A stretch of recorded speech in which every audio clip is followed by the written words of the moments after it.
公元2026年，天灾肆虐，能源枯竭，蓝星文明已至末世。就在人类陷入绝望的时刻，国运求生游戏降临。国运求生游戏正式开启，蓝星各国开拓者已投放至蛮荒世界进行求生，规则凶毒。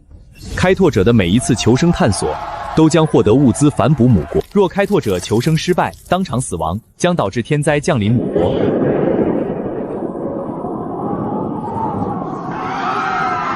我的母国大夏在国运求生游戏中接连失败，系统降下天灾惩罚，让大夏国土沦为废墟，14亿同胞退守地下城。我叫林安，被选中为新一轮求生游戏的开拓者。大夏已经到了亡国的边缘，承受不起任何天灾惩罚了。我是14亿大夏人最后的希望。这一次，我一定要代表大夏，在求生游戏中活下去。国运游戏再度开启，正在投放选手。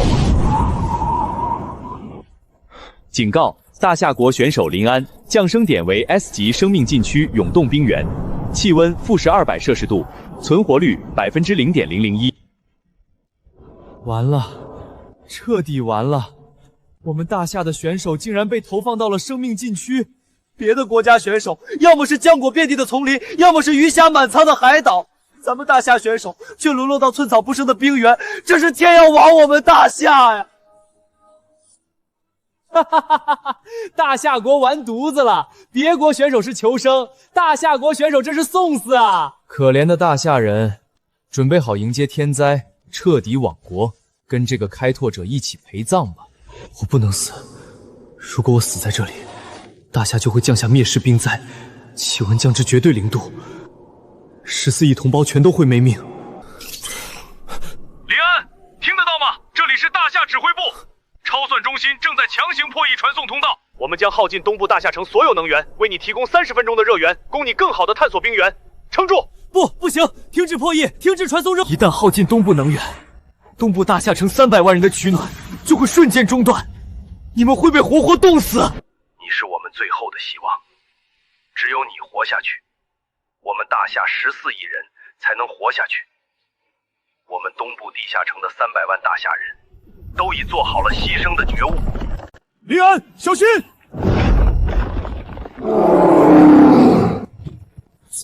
屋漏偏逢连夜雨，居然遭遇裂土冰熊这样的凶兽，10个全副武装的人类都对付不了这头巨熊啊！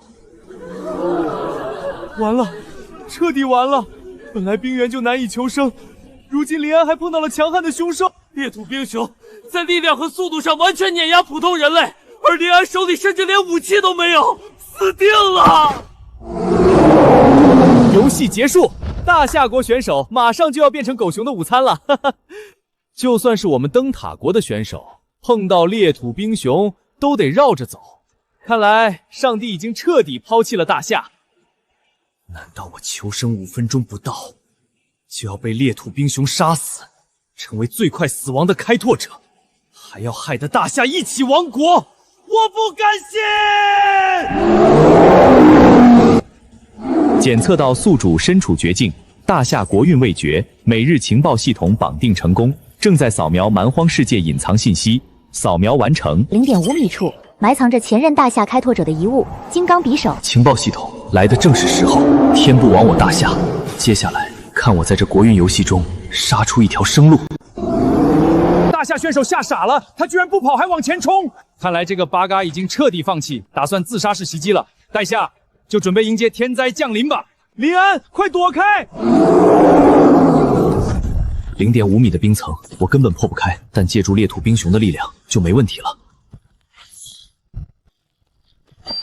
就是现在！他怎么知道那里是巨熊唯一的死穴？还有他的武器从哪里来的？他竟然杀了这头巨熊！太好了，我们还有希望！林安牛逼，我大夏开拓者天下无敌！没想到林安不仅活了下来，还击杀了巨熊，这份胆魄和机智简直是超人！也许他真有机会在这永冻冰原生存下来，带着我们大夏14亿人走出绝境。系统提示：我们大夏的前任开拓者就死在这里，他身上肯定还有可利用的求生物资。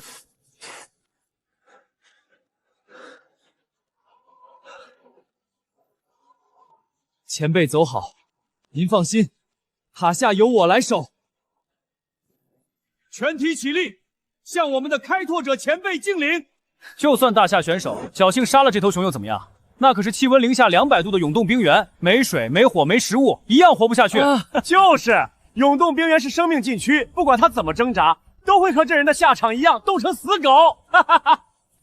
正前方3公里有一座大型冰封湖泊，生态极为活跃，中心区域最薄冰层只有20厘米，湖底生存着极度抗寒、富含高热量的 S 级奇物银星鱼，食用可大幅补充热量，并赋予特殊抗寒属性。虽然击杀了巨熊，但林安同志现在的处境依然十分危险。专家们，请马上给林安同志专业的求生指导，让他能更好的生存下去。林安同志展现出了万中无一的战斗素养，但他现在的体温流失极快，必须立刻就地挖雪洞避风，用冰熊的毛皮取暖。等等，他在干什么？他疯了吗？他非但没有停留，竟然朝着绝对死域的方向前进了。林安，不要乱走，保持体力。前方是一片死寂冰湖，探测器显示是完全没有和生命痕迹的绝对死域啊！哈哈哈哈！大夏选手果然在绝望下已经疯了。他这是准备自己选个风水好地痛死吗？思密迪，据说被极低温冻死的人不会感觉痛苦，甚至还会有温暖的幻觉。我猜他是认清现实，打算找个地方死得舒服点。我有情报系统，别人眼中的死域，对我来说那就是生路。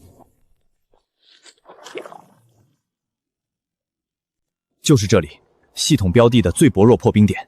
凿开这里，下面就是能让我获取热量和营养的最佳食物。银星鱼。警告：宿主体能急剧下降，保湿度和体温正以5倍速度疯狂流失，最多5分钟，宿主就将被冻死。总指挥，他的体温已经跌破极限，心脏负荷达到临界值，他只能撑5分钟。林安，你只剩5分钟了，为什么要在这片绝对死域浪费体力，白白找死？明明待在原地保存体温才是你的最佳选择。不够了，林安的存活时间只剩1分钟了。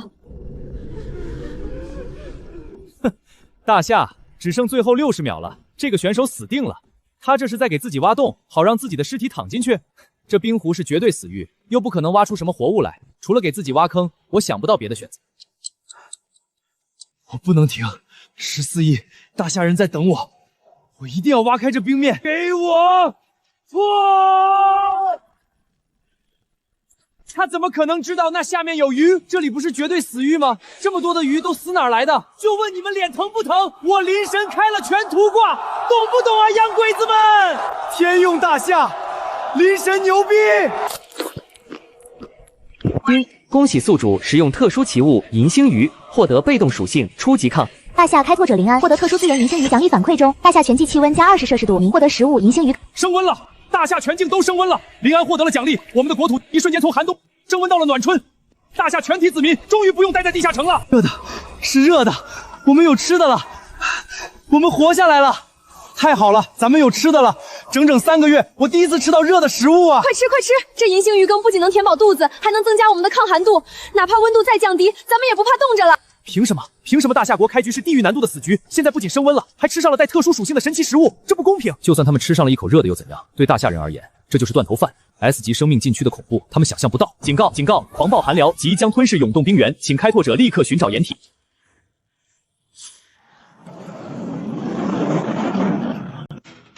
警告！警告 ！S 级自然天灾白遭第1阶段已启动，冰雪暴来袭，请所有开拓者立刻寻找掩体。重复，请立刻寻找掩体。完了，我说什么来着 ？S 级生命禁区的恐怖现在才刚刚开始，大夏人刚吃上一口热汤，就要迎来灭国天灾了。丁，每日情报刷新。情报1：白灾分为3阶段，冰雪暴、受潮、绝对零度，当前仅为第1阶段。情报2：左前方800米处存在一处天然岩洞，结构坚固，可完美抵御本次冰雪暴冲击。还好我有情报系统，天无绝人之路。他躲过去了，太好了，我们还有救！我的天，他是怎么在这白茫茫的一片中找到这安全岩垫的？哪怕用探测器也没这么精准吧？躲过冰雪暴只是第一步，真正的考验是夜晚的低温。我必须找到热源，否则一样会被冻死在这里。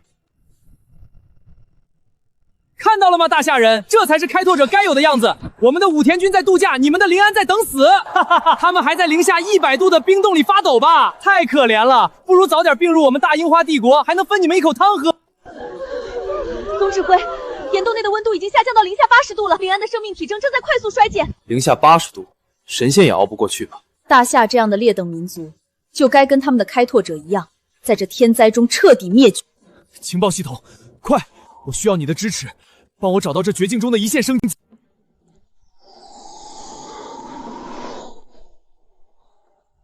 不能再等了，立刻启动 A 级预案，抽调东部地下城所有储备能源，强行传送热源。不要，吴总指挥，我不需要。胡闹！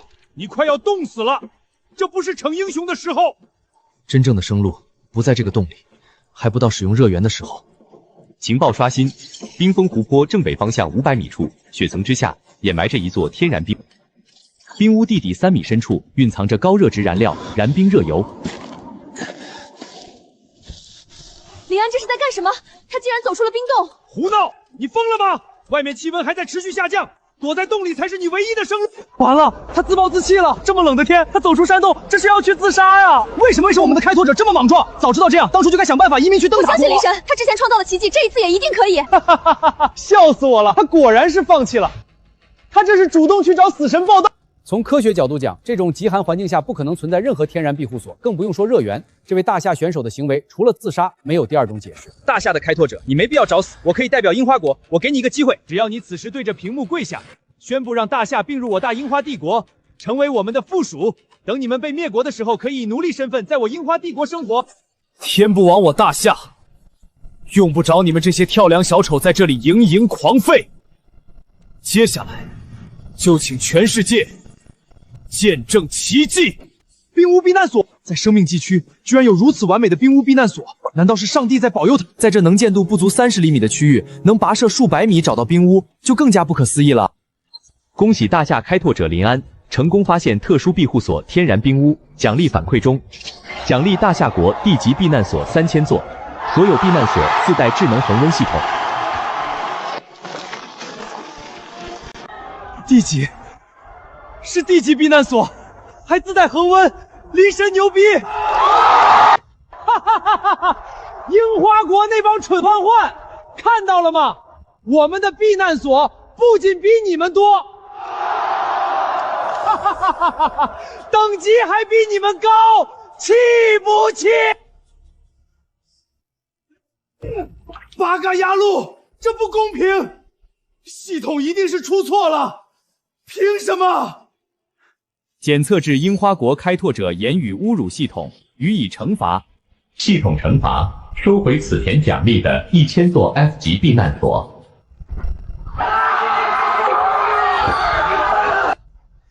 真是笑死我了！建议樱花国改名叫巴妈国算了。哼，这开拓者智商感人。大夏国的开拓者找到了冰屋又怎么样？气温一直在下降，白糟更是在升级。没有热源，他不还是得活活冻死在屋子里，等着瞧吧！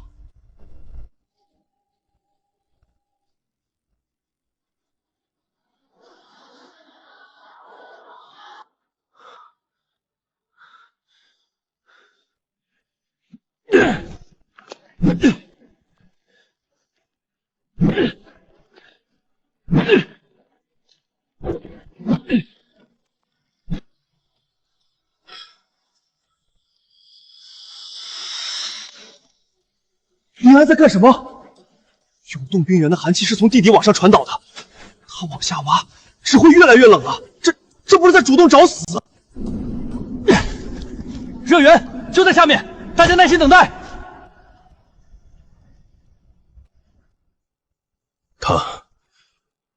他说热源就在下面，我们不妨相信林安。我不能再看着他一个人战斗了。苏安，连接全国地下城能源网络。总指挥，您的意思是？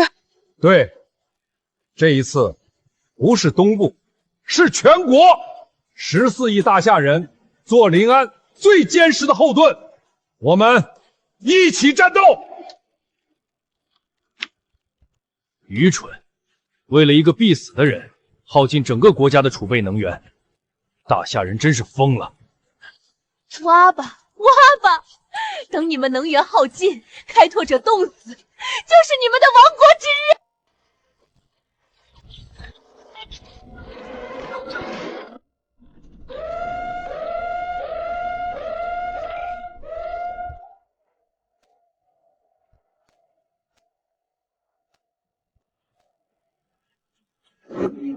大夏国全都是蠢货，哈哈哈哈哈哈！居然相信在极寒故土的地下有热源，还发动全国的能源来支持这么愚蠢的开拓者。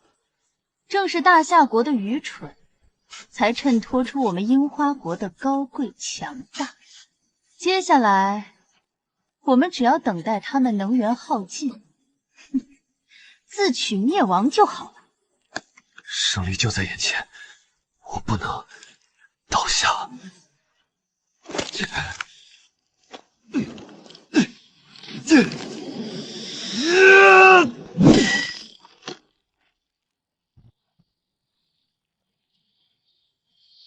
这是燃冰热油，就算是绝对零度也能燃烧的燃冰热油。只要点燃，这就是全宇宙最顶级的热源啊！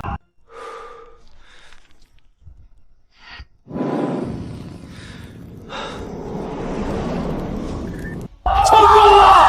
他真的成功了，在生命禁区的地底找到了宇宙顶级的热源燃料。太好了，林安得救了，我们也得救了。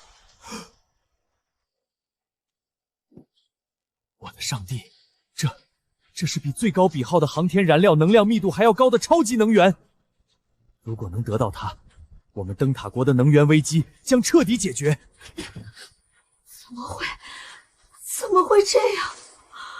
我们现实世界连石油都快用不起了，他竟然在异世界找到了这种神级燃料。恭喜大夏开拓者林安成功发现并利用 S 级战略资源燃冰热油。奖励反馈中，奖励大夏国燃冰热油油井30座。林安，我代表大夏14亿同胞感谢你，燃冰热油的油井将彻底解决大夏的能源危机，这一切都归功于总指挥。该说谢谢的是我，没有你们，没有全国同胞耗尽能源的托举，我根本坚持不到挖出燃油的这一刻。这份荣耀属于全体大夏人民。没想到在永动冰原的第一晚睡得如此安稳，甚至还有点热。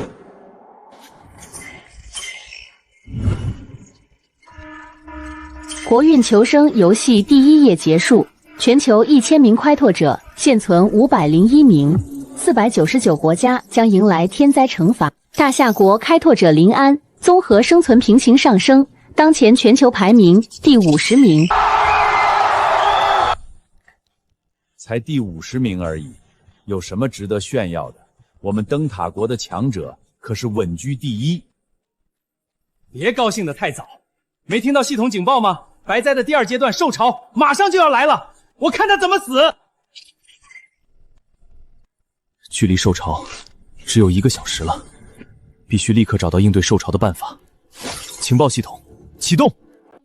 情报刷新，正西方向5公里处存在一处冰原狼穴，狼穴深处有一具死亡不久的1阶变异狼王尸体，食用狼王血肉，吞噬其变异晶核，可强化身体机能，并获得特殊天赋狼语，强化自身，还能号令狼群。这简直是为受潮量身定做的破局之法。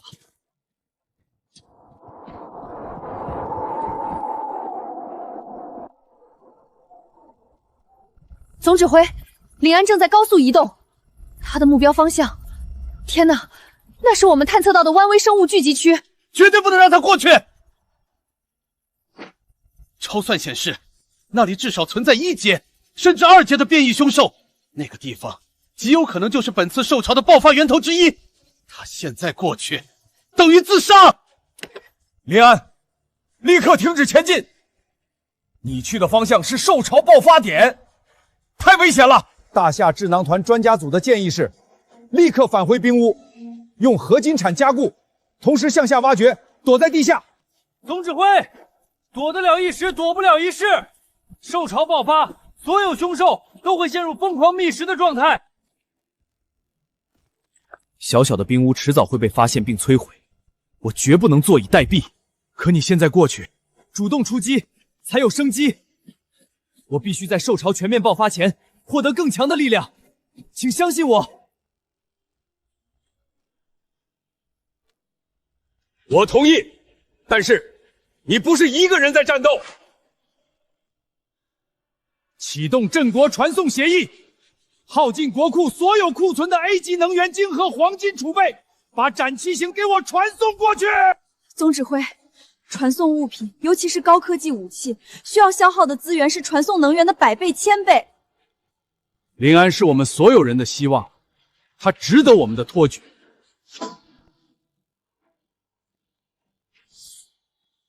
谢谢，我绝不会辜负大家的期望。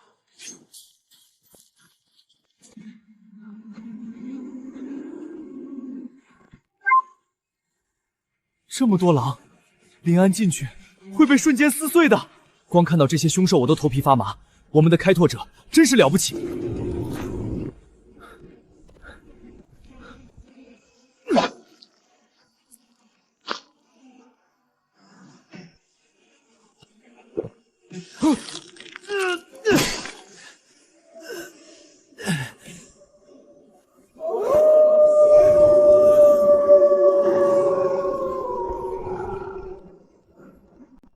八嘎，这个大夏人的白痴吗？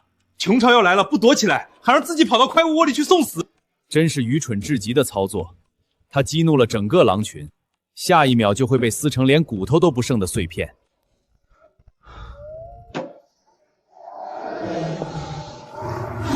这就是狼王的力量。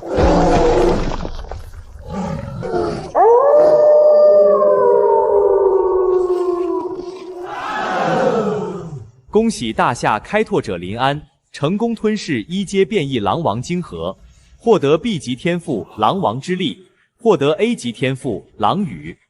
狼王之力，体质、力量、速度、敏捷全面提升至当前人类极限。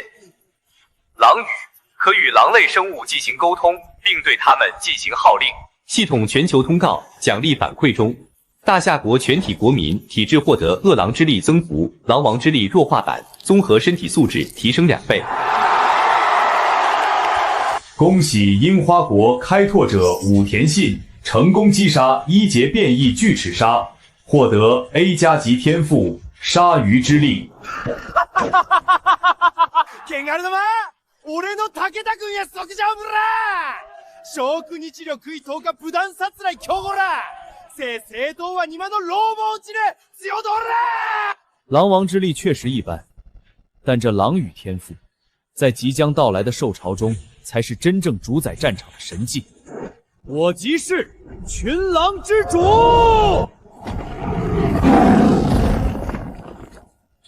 我的狼群，随我迎战！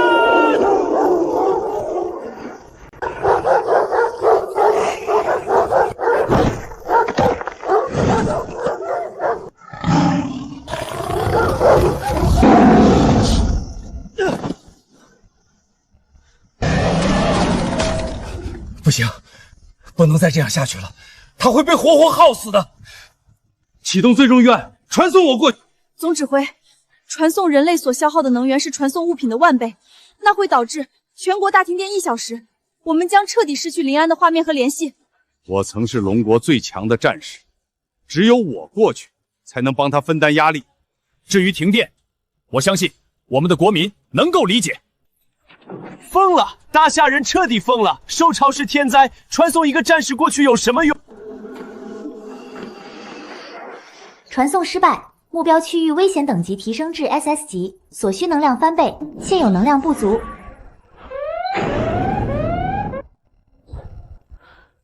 完了，我们耗费了全国1小时的电，但却还是没能帮到我们的开拓者。一个1小时的黑屏，等他们再恢复电力，看到的只会是2个人的尸体和大夏灭国的倒计时。愚蠢的大夏人，这最后的1小时，就是你们命运的倒计时。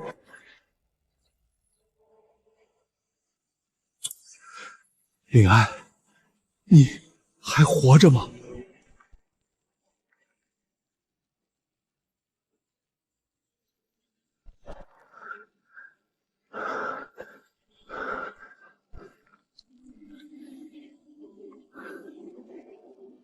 有我在，大夏不会亡。区区受潮，还奈何不了我。恭喜大夏开拓者林安成功击退白灾第2阶段，受潮综合生存平行再次提升，奖励开拓者林安2阶史诗级装备饮血之刃。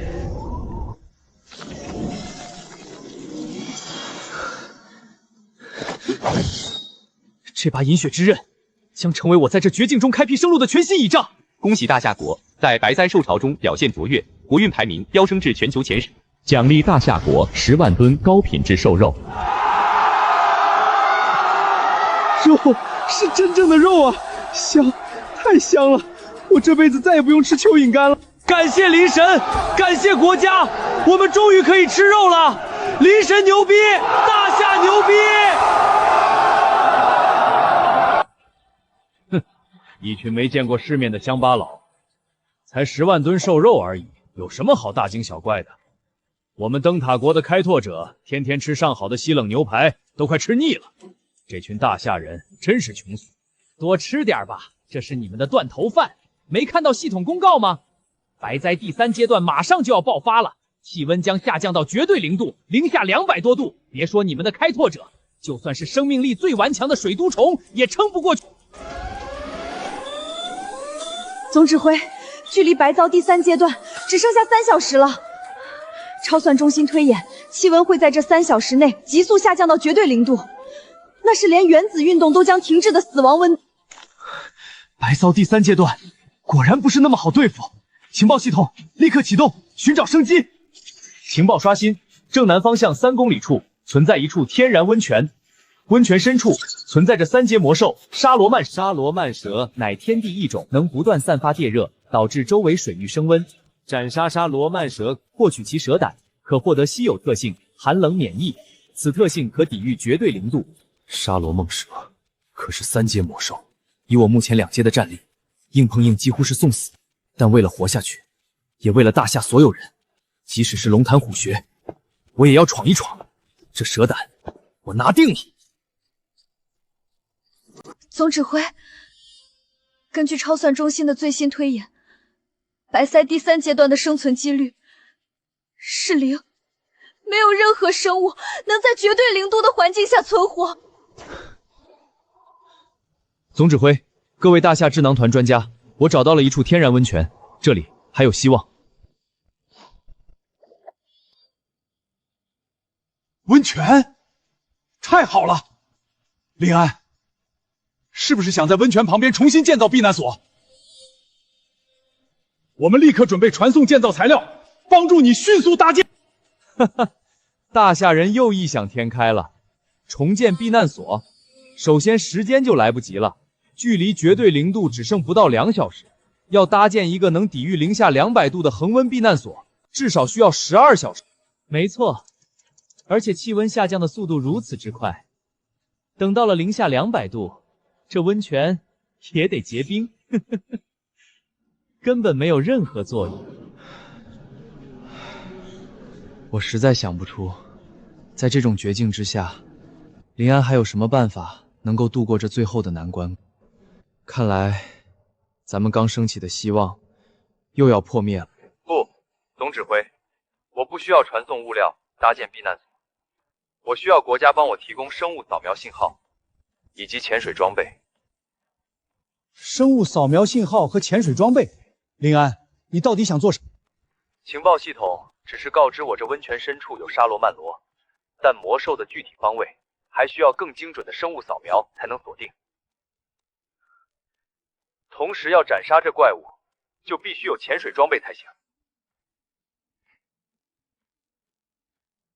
虽然我不明白林安的真正目的，但在这种绝境之下，我们只能无条件相信林安，他是我们唯一的希望。苏安，立刻调集所有卫星资源，对林安所在温泉进行生物扫描。技术组准备最先进的深潜设备，随时待命。是。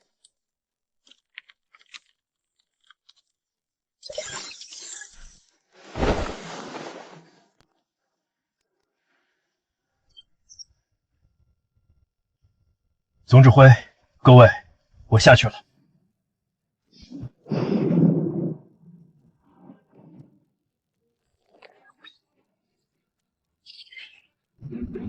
没有，还是没有任何信号。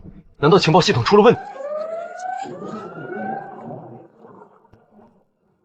该死，离大降温越来越近了。如果再找不到沙罗曼哲，我就会被活活困死在这冰冷的池水之中。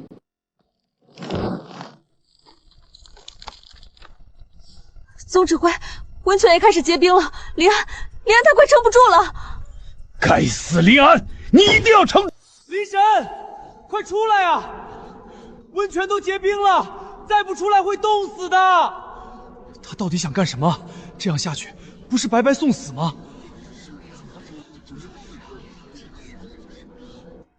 呵呵，看吧，我就说这大夏人异想天开，冰层都追着他跑了。哈哈哈哈哈！他以为自己是鱼吗？可怜的大夏人，费尽心思也只是垂死挣扎。哼，我约翰即使现在什么都不做，也照样稳居第一。灯塔国人才是真正的天选之子。哼，还想着靠潜水设备在冰面下行动，简直是笑话！等他死在水里，我回到现实世界，就会带着樱花国征服整个大夏。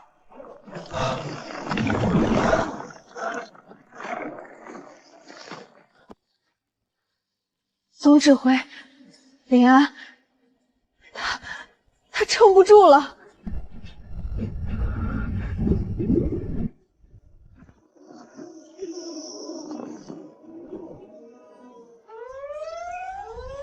总指挥，有信号了，生物信号，林安要找的东西终于出现了。沙罗曼洛，他终于出现了。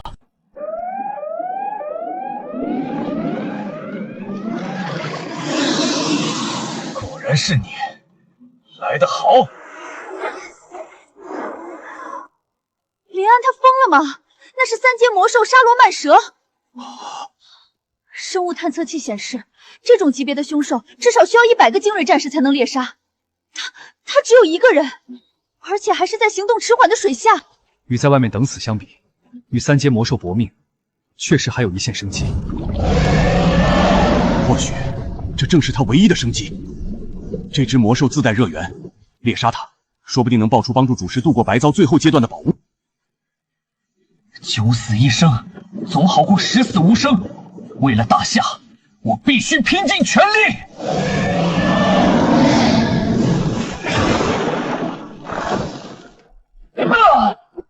哈哈，我就说嘛，大夏的开拓者根本没有那个本事，还没听说过哪个国家的开拓者能猎杀3阶魔兽。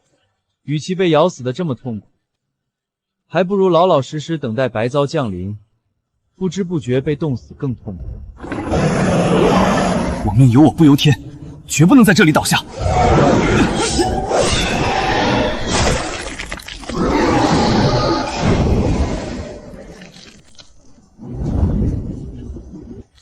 白灾第3阶段倒计时结束，永冻冰原气温骤降，正式进入绝对零度，向273.115。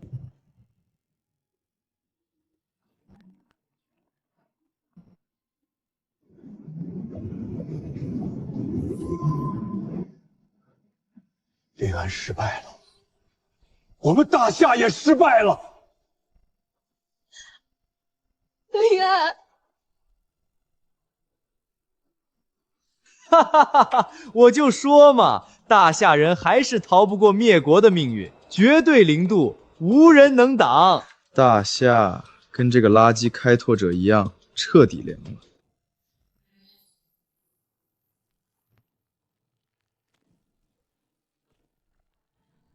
恭喜大夏开拓者林安成功击杀3阶魔兽沙罗曼蛇，获得特殊素材烈焰蛇胆，奖励开拓者林安神级特性寒冷免疫。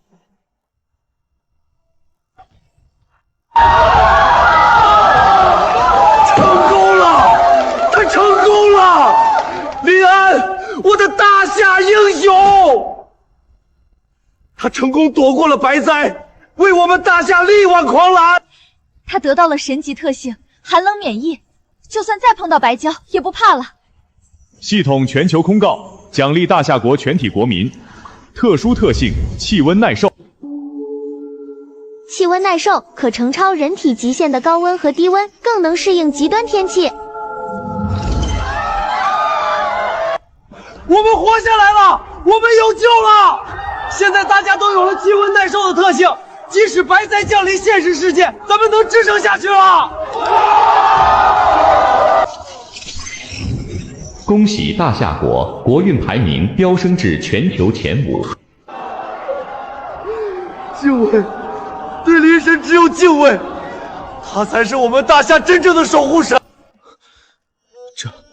这怎么可能？他竟然能撑过绝对零度！大夏人都是怪物吗？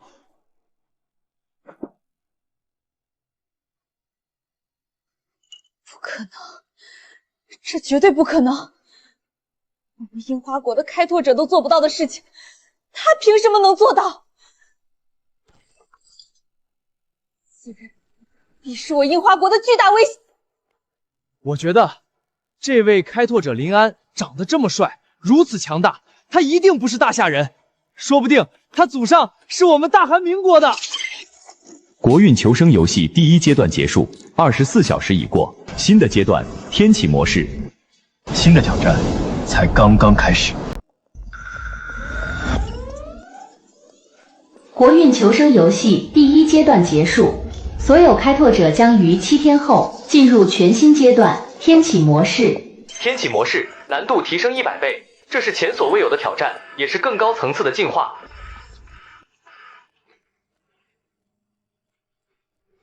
天启模式难度提升100倍，那将是何等恐怖的场景！我们刚刚才度过白遭，难道更大的危机又将降临？新的模式，前所未有。这7天是给我们准备的时间。所有求生者，请在接下来的7天内努力完成生存任务，赚取求生积分，应对即将到来的天启模式。生存任务难度由低到高，包括摘取野果1积分，搭建帐篷5积分，狩猎大型野兽10到100积分，寻找天然避难所200积分等。任务难度越高，奖励积分越多，积分排名前10的开拓者将获得系统丰厚奖励。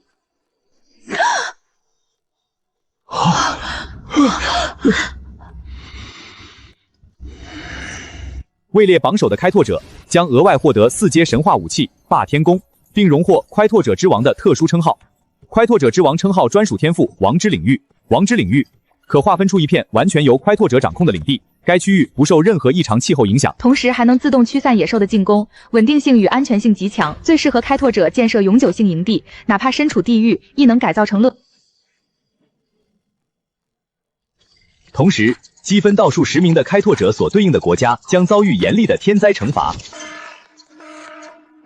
神话级武器，还有王之领域这种逆天天赋，只要能拿到第1，天启模式就能赢在起跑线上啊！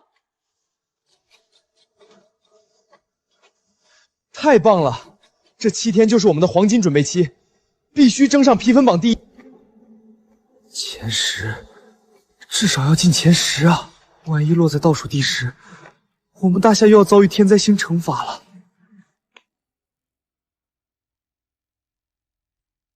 林神一定能行的，他的实力有目共睹，一定会带着我们杀到排行榜前列。4阶神话武器王之领域，这确实是极大的诱惑，而且我绝不能让大夏再承受任何天灾惩罚。接下来，我一定要争取批番榜第1。哈哈哈哈！一群愚蠢的土著，竟然把我当成神明！这7天，我只需享受，积分自然会滚滚而来。哈哈哈哈！看到了吗？这就是天选之子的实力！不管是国家排行还是生存积分排行，我们灯塔国都将永远是第1。临安那个大夏了，费尽心思才活下来，现在又得从零开始。哼，等着看他再次被我们远远甩在背后。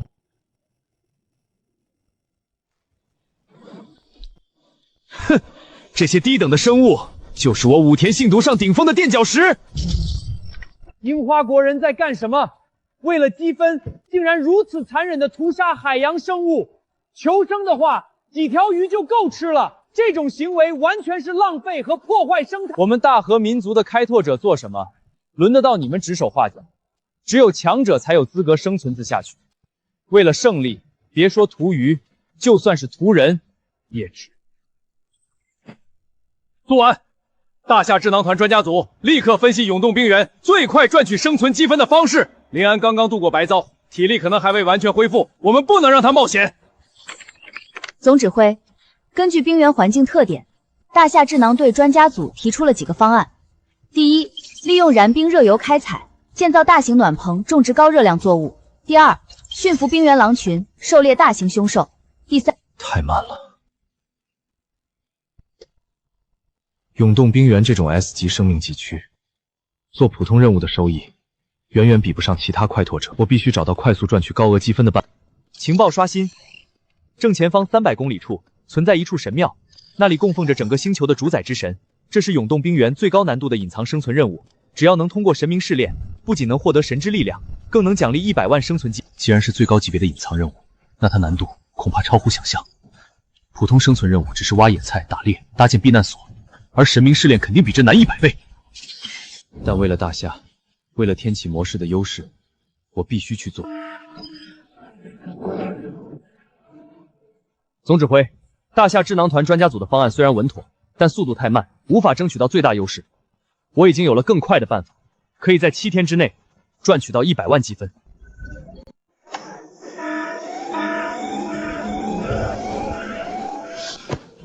100万积分，林安，你确定什么任务能做一次就赚这么多？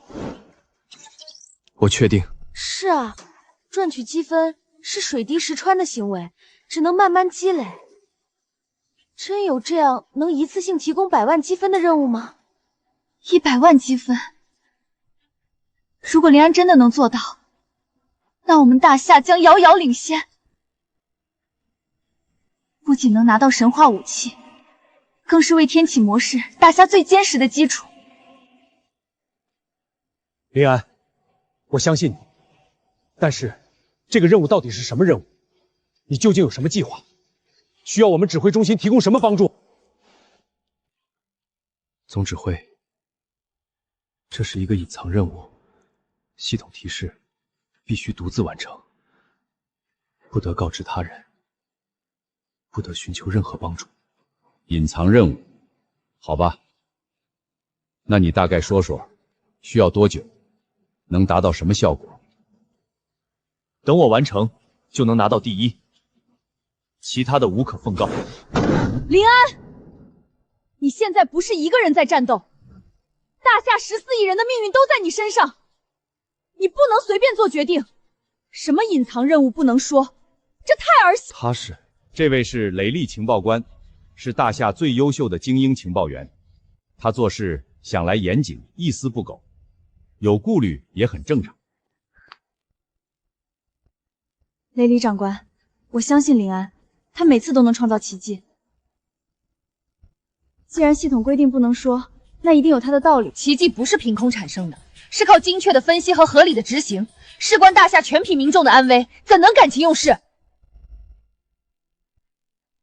林安，这是大夏智囊团专家组为你量身定制的任务方案，你必须照单执行。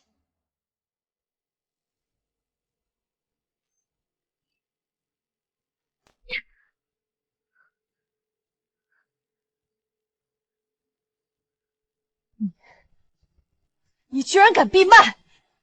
你有没有把指挥中心的命令放在眼里？雷利，冷静。林安每次都能展现奇迹，或许这次他也有办法。我们给他一点时间，再相信他一点。总指挥，可现在时间紧迫，天启模式迫在眉睫，只有7天时间，我们经不起任何试错。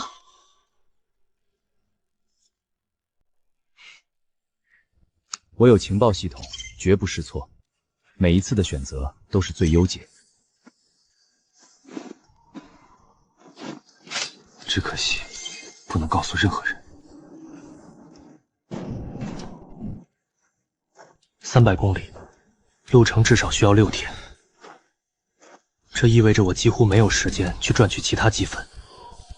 如果神庙任务失败，我和大夏都将万劫不复。但我已经没有退路，未来的天启模式比现在难100倍，本来环境就最恶劣，如果不能争取最大的优势，那么等待我和大夏的只有灭亡的。反正我有情报系统在手，再难的任务总有解决的办法。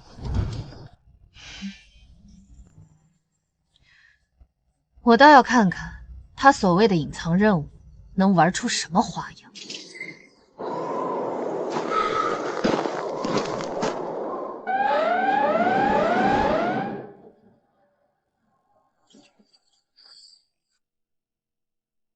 看看我们约翰大帝，3天就获得了10万积分。大夏那个林安呢？哦，还是0分，真是个笑话！估计是这个大夏人知道天启模式太难，所以摆烂了。大夏的开拓者真是废物一个，哼！我看他根本就没有什么隐藏任务，只是在漫无目的的闲逛。0分，多么刺眼的数字！等着看他们大夏被天灾惩罚吧！灵神到底在干什么？都3天了，怎么一点积分都没有？我们的灵神之前创造了这么多奇迹，怎么可能摆烂？他一定有自己的计划。可是这0分实在太吓人了，再这样下去，我们大夏又要危险了。倒数第一肯定会受到最恐怖的惩罚。吴总指挥，苏婉，你们不是说要相信林安吗？结果呢？3天了，他什么都没干，一直在赶路。现在全球积分榜倒数第一，你们谁来负责？他从来不做无意义的事，我相信。咱们得给他足够的耐心，整整3天1分不动。咱们可以给耐心，但大夏14亿人可等不。快看，林安那边有动静了！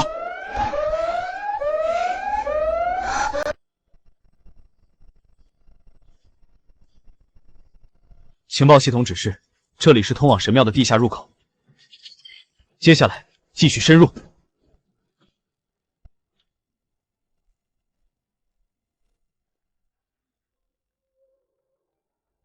警告：前方高能，这里是2阶凶兽暗窟魔符的巢穴，洞穴内存在大量2阶暗窟魔符。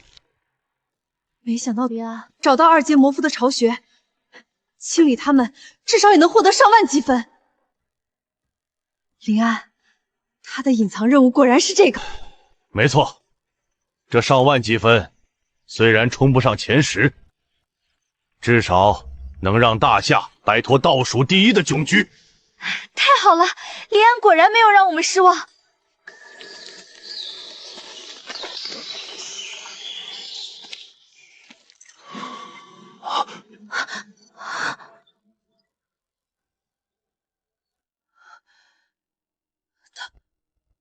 他怎么了？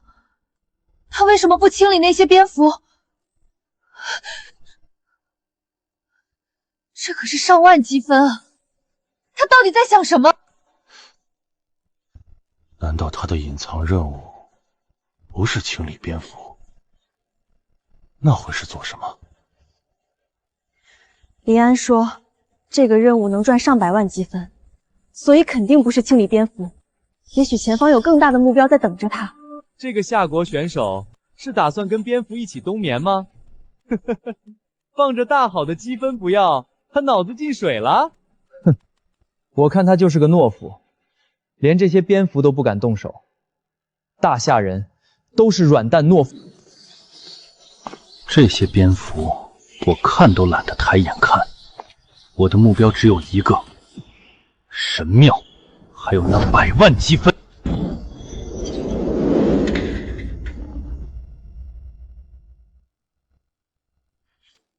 他疯了，放着上万积分不要，继续往里走！立刻给我接通通讯，不能让这小子再乱来！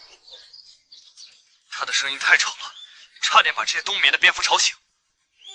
我说了，我在执行一个隐藏任务，不能在蝙蝠这里浪费时间。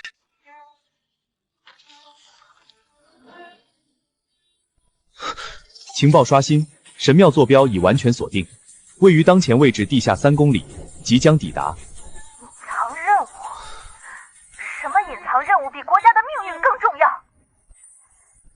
你看看全球排行榜，第1名已经刷到10万分了，而大夏还是0分，0分。倒数第一将遭遇最严重的惩罚。你到底有没有责任心？隐藏任务的细节不能透露，请你们耐心等待。林安，就算不便透露，至少告诉我们有什么需要支援的，我们总是能帮上忙的。不需要，任何帮助都会干扰任务的进行，一旦泄露将直接判定任务失败。你们在一旁默默看着，就是对我最好的支持。林安，我看你是胡说八道。我以指挥中心的名义命令你，立刻停止前进，返回清理蝙蝠群，这是军令。你太吵了，别把蝙蝠吵醒了，当我做任务。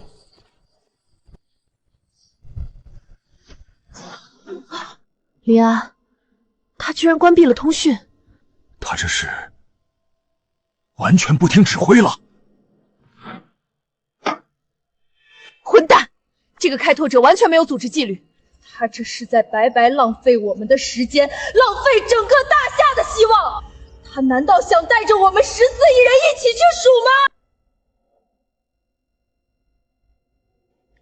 吗？总指挥，既然林安这么坚定，说不定这个隐藏任务真的能……不管什么隐藏任务，都不值得这么浪费时间吧。他一直在漫无目的的深入。这几天没有任何积分，这一次，我不知道该不该再相信他了。系统选择这个开拓者，就是天亡我大夏！有这样的人存在，咱们怎么能在球游戏中活下去？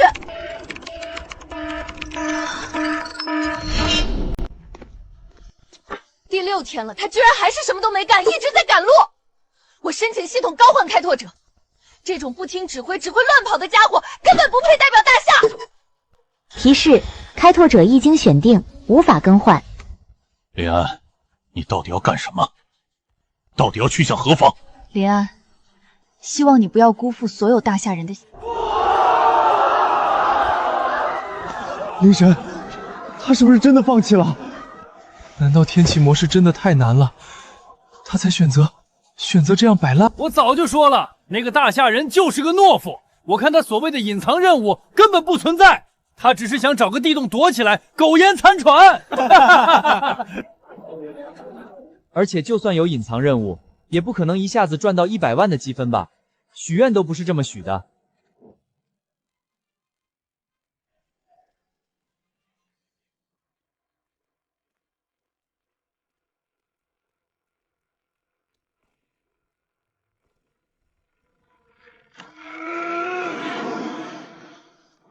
我终于找到神庙了。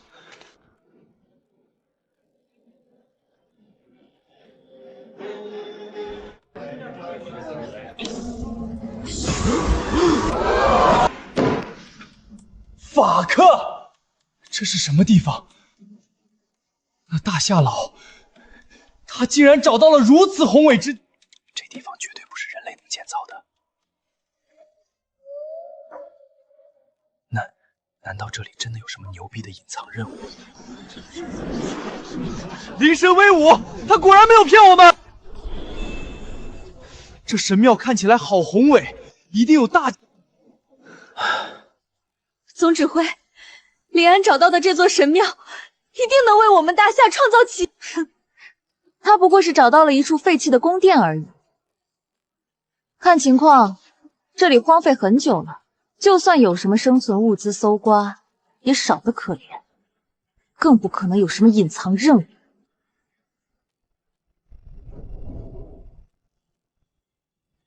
情报系统，探索隐藏任务的解决方法。提示：隐藏任务：生命女神的试炼。任务内容：平躺于生命女神神像前的石床上，在梦中接受女神的考验。任务奖励：通过考验可获得生命女神的神力，并奖励100万生存积分。任务惩罚：未能通过考验，开拓者将彻底陷入永恒的沉睡，脑死亡。原来是这样，成败在此一举。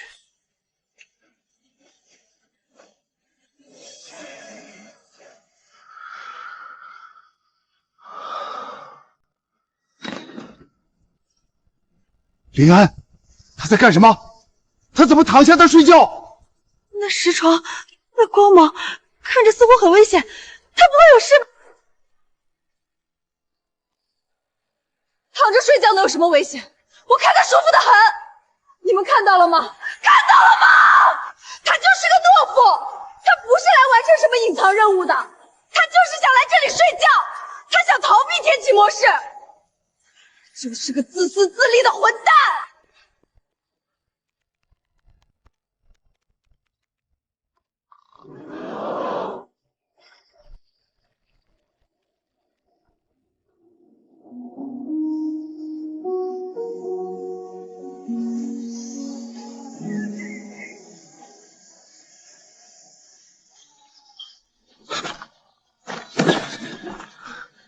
这强大的威压，不愧是神明。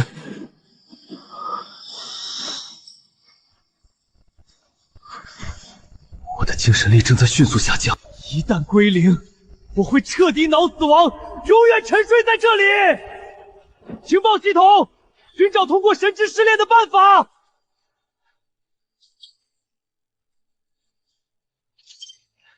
情报提示：女神的威压是考验的一部分。眼前的生命女神厌恶盲从，必须硬扛3分钟，坚持不跪，守住本心，才能通过试炼。硬扛3分钟，好，我林安绝不屈膝下跪。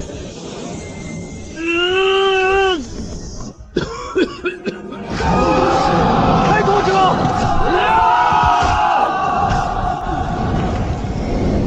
每个人被迫着发出最后的吼声。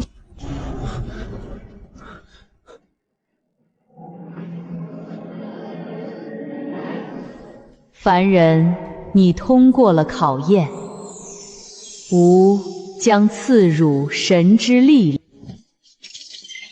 恭喜宿主获得神级天赋生生不息，该天赋能催化物种的生机，让死掉的种子发芽，让作物加速生长，让伤口加速愈合。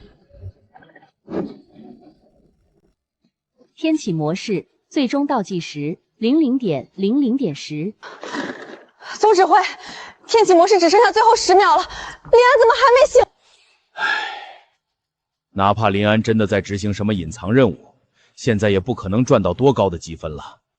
倒数第2都已经1万分了。我们大夏这次真的要完了，白白浪费了7天时间，眼看着到最后关头，他竟然还在睡觉。这样的开拓者简直是我们大夏的。林神他到底怎么了？如果天启模式开启时，我们的开拓者还在睡觉，那我们会怎么样？哈哈哈哈哈！大夏人彻底放弃治疗了，他们的开拓者睡得跟死猪一样。我看他们就是害怕天启模式，所以选择装死。八嘎，装散了的呢！等天启模式开启，我们樱花口库就直接进攻大夏。反正你们的口库民跟你们的开拓者一样，都是废物。大夏这样的沃土，应该让更高级的文明统治。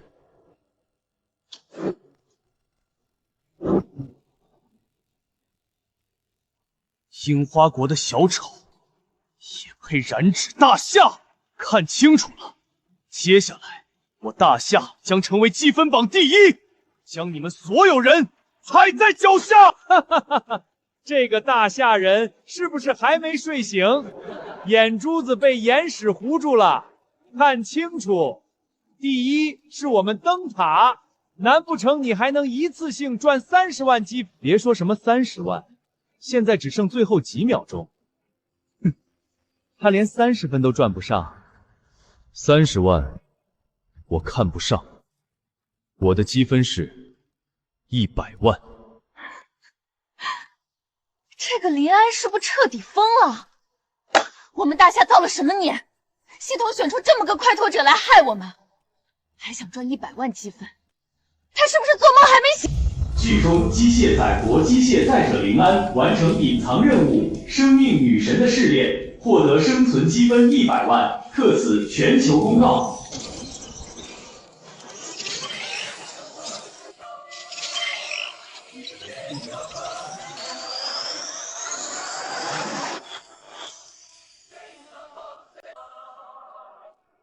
这个大夏人到底做了什么？他怎么可能一口气获得100万积？我辛辛苦苦猎杀了无数巨兽，才攒够10万积分。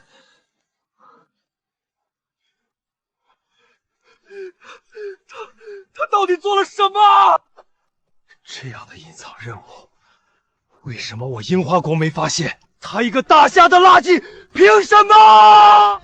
总指挥，我们赢了！我们赢了！我就知道林安会创造奇迹。居然我也曾怀疑过他，我无尽，我对不起林安啊！哈哈哈哈哈哈！100万积分，林安这小子果然没让我失望。这样的隐藏任务风险巨大，奖励肯定也更多。只怕林安获得的不只是积分，还有不少好处啊！没想到他居然真的在做任务，而且这任务的奖励居然这么巨大。我错怪他了。总指挥，苏婉、林安，我为我刚刚的言行向你们道歉。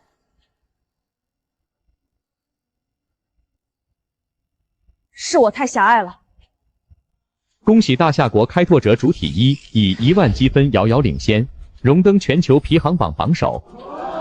奖励大夏国开拓者主体14阶神话级武器开拓者之。没想到大夏这么一个弱国，有朝一日也能登上第一。是啊，倒数第一逆袭成正数第一，而且将第2的灯塔国远远甩开。大夏不容巧觑。fuck， 区大夏人凭什么？他们只是走狗屎运，抢走了我们的第一。我们灯塔国依然保持着绝对的优势。哼，让他们得意吧。等到时候樱花国征服了大夏，这些奖励最终还是我们樱花国。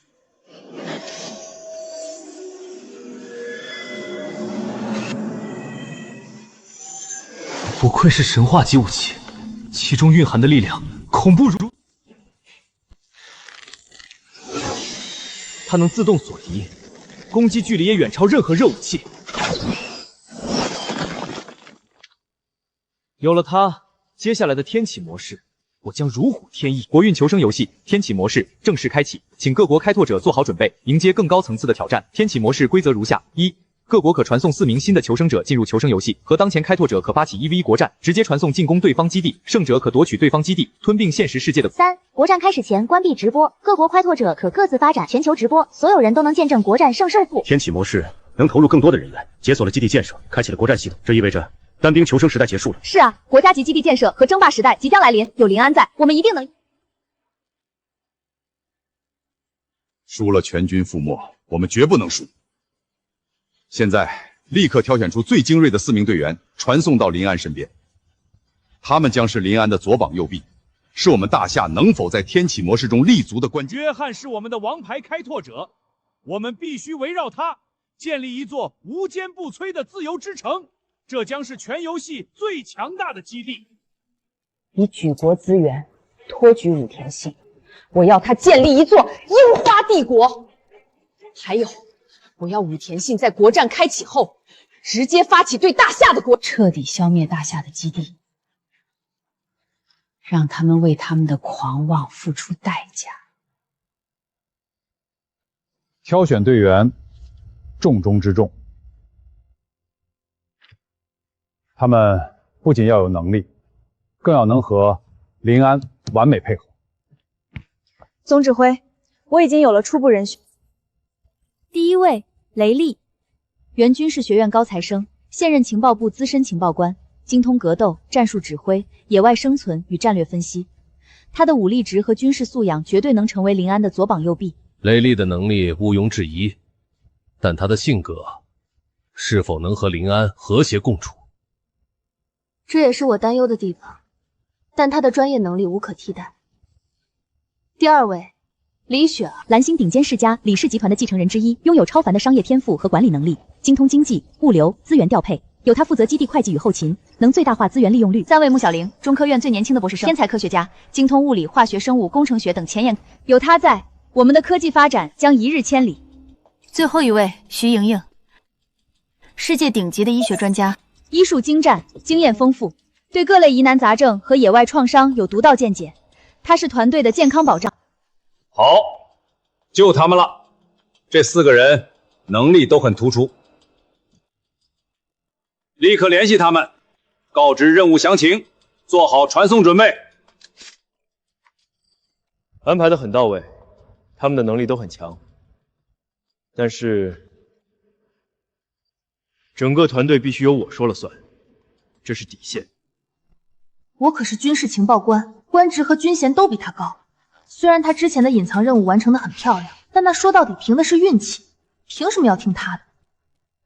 林安，你的顾虑我们明白，但作为军人，我们有严格的纪律性。团队指挥权的问题，我们可以再商议。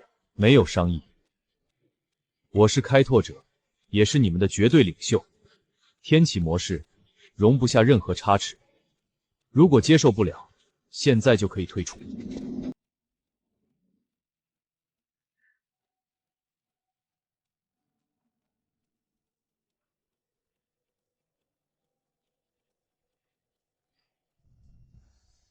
雷里，林安同志才是开拓者，他是队长，也是唯一有在蛮荒世界求生经验的人。我们必须尊重他的决定。如果雷里你非得一意孤行，那么我们就只能再挑选其他队员过去了。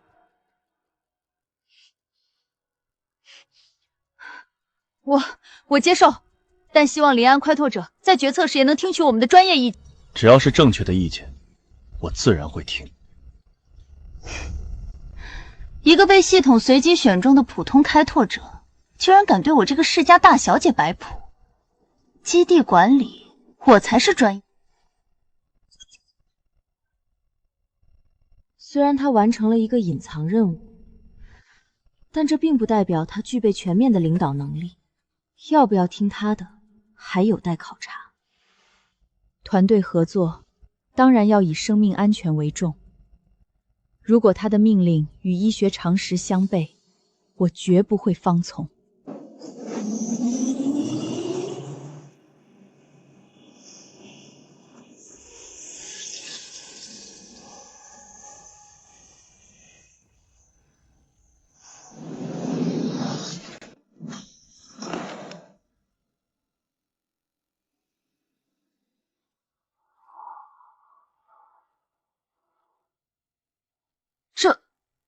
这里是永动冰原，怎么会这么温暖舒适，甚至比地球还舒？何止啊，这地方比我家里的暖气还足。难道他所谓的绝境求生，就是找了个温泉度？从能量场编动分析，这里的地热能量异常充沛，而且还有某种神秘力量在稳定环境。空气质量很好，完全感觉不到冰原的严酷。看来这永东冰原 S 级生命禁区远没有想象这么可怕。欢迎来到我的基地，是不是感觉很舒适？你到底是怎么做到的？探测器显示外面明明是零下100。很简单，我搜索到了一片地热活跃的区域，再加上我的燃冰热油可以随时取暖，以及王之领域这个天赋技能，可以调控周边的温度，屏蔽风雪，才打造了这么一个温暖自在的安全庇护所。现在你们已经亲身体验到了我的能力，所以请你们现在乖乖待在这里，听我指挥，一起求生，如何？林安，我承认你确实很有能力，但是我是军事情报官，官职和军衔都是在场最高的，事关整个大夏民众的命运，这里理工由我来指。就是我李雪儿是金枝玉叶世家大族出身，你又是什么身份？什么来历？哼，凭什么指挥我？我在参与国运求生游戏之前，就是个上班的普通白领。普通白领，说不定你上班的公司只是我们李家名下的小公司。放在以前，你连见到我的资格都没有，还想指挥我？做梦！现在不是谈身份的时候，我们大家的目标是建设基地，努力一起为大夏做贡献。我既然有在这里的求生经验，更有让你们活下去的能力，你们就该听我的。你有个屁的经验！这地方看起来又狭窄又偏僻，根本不适合作为基地。还是听我的，我们应该出去找个更开阔、更隐蔽的地方，重新建造基地。主依依，别乱来！白灾还在持续，外面冷得超乎想象。我劝你不要找死！你在开玩笑吗？里面这么暖和，外面再冷能冷到哪儿去？少吓唬人了。林安，李雪儿说的有道理。站在军事角度，这地方太狭窄，不适合建造大型基地。未来国战打起来，我们会被人毒死在这里。所以，我们必须出去勘察地形，寻找更合适的地点。从战略角度考虑，过于狭小的空间确实不利于防御和发展。确实，基地的安全很重要。这地方的地形很不合适。我出于为大夏所有民众的安危考虑，最后警告一次：不要出去，不要跨过领域红线，否则后果自负。正是为了大夏，为了接下来的国战，基地建设必须考虑得更周全。所以，我们必须跨过这条线，难不成还能要我的命？我就不信！啊！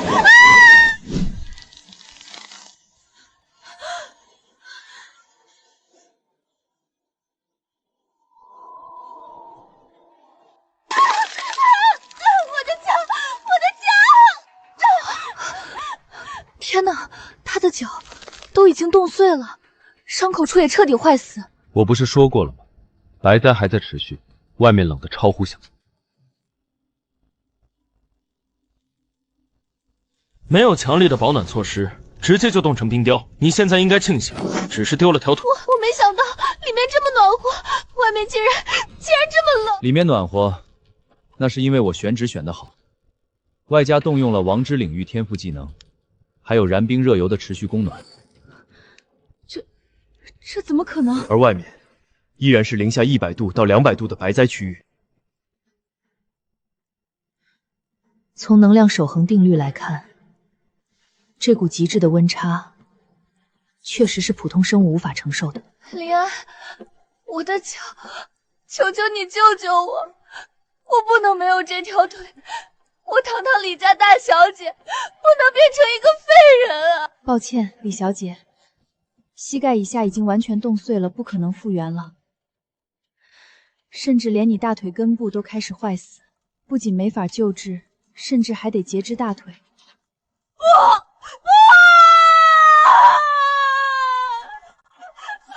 谁说救不回来？我能救。你真的能救我的大腿？我可以不用截大腿了。不只是大腿，我能让你的整条腿恢复如初。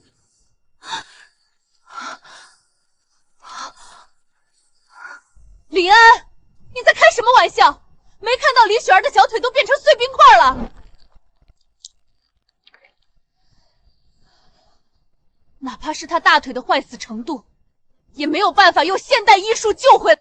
现代医术救不了，但我有神力，哪怕是绝育，我也能让生机显现。一条断腿，我能救得回来。只要你能救下我这条腿，等我回到地球，你想要什么，我李家都能给你。现在最重要的是大家齐心协力，建设基地，共度难关。我不需要李家的补偿，但我确实有个条件，那就是从此以后，无论任何情况，都得无条件听我指。我听你的，只要能把我的腿救回来，让我嫁给你都行，求求你。那倒不用，记住你的承诺。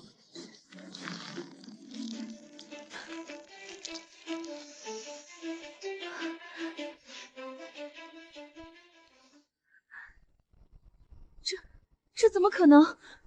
我的腿重新长出来，这简直是神迹！这违背了所有的生物学和物理学常识。他到底是什么？活死人肉白骨。我原本以为这只是传说，没想到亲眼所见。这已经超出了人类医学的极限，只有神才能做到吧？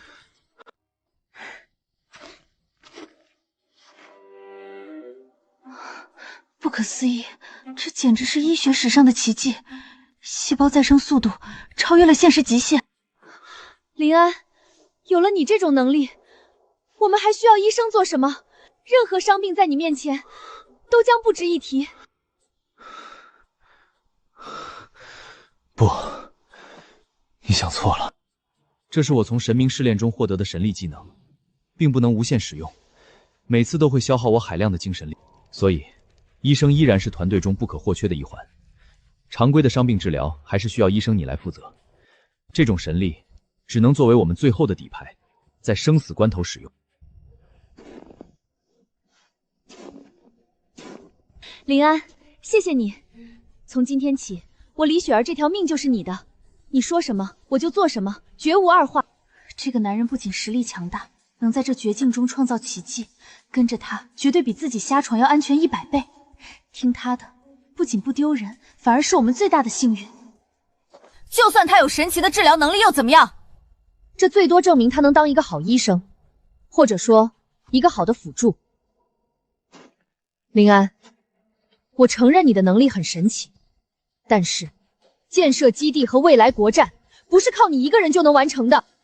这个山谷虽然温暖，但地形狭窄，易攻难守，一旦被敌人堵住出口，我们就是瓮中之鳖，随时会被消灭。我们必须寻找更开阔、更具战略纵深的地点，建立永久性基地。只要我们做好万全的准备，外面的恶劣天气并非无法克服。没有我，你们在这里寸步难行。你以为有几件防寒服就能挑战 S 级生命禁区？我们带来了国家最顶级的玄冰3型单兵作战防寒服，足以抵御零下150度的低温。只要小心规划，找到一处合适的必爆点，建立前哨站，我们就能逐步向外探索。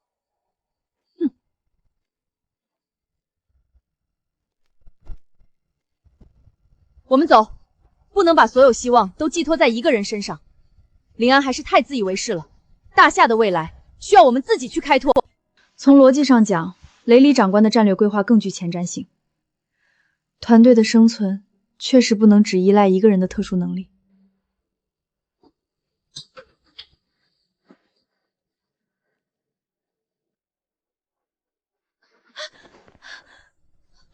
你们疯了！没看到我刚才的下场吗？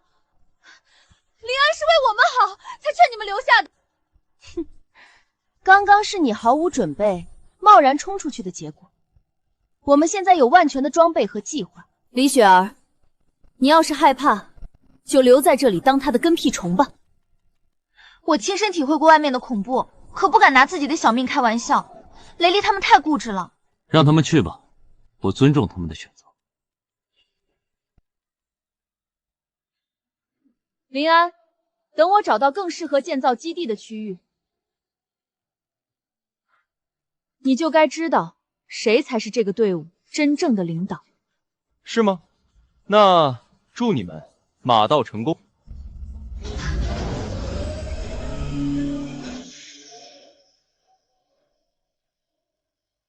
里长官，你们要不要再跟吴总指挥商量一下？别这么冲动啊！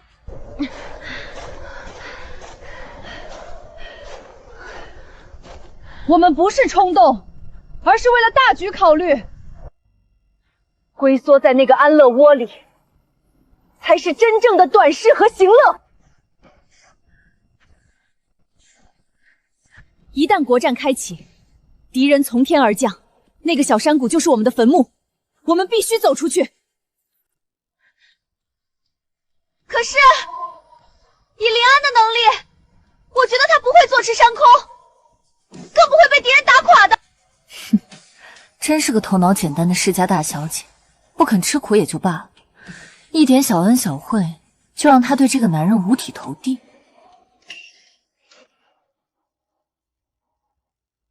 我们走，加快速度！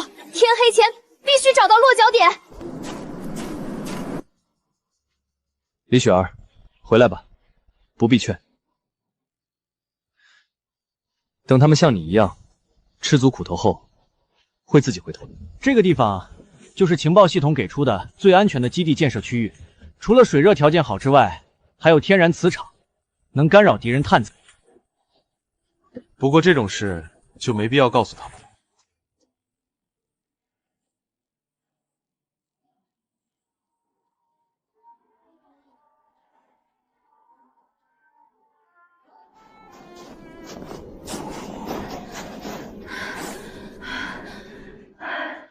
该死！这茫茫的白色世界里，根本分不清方向，更别提找到什么合适的落脚点了。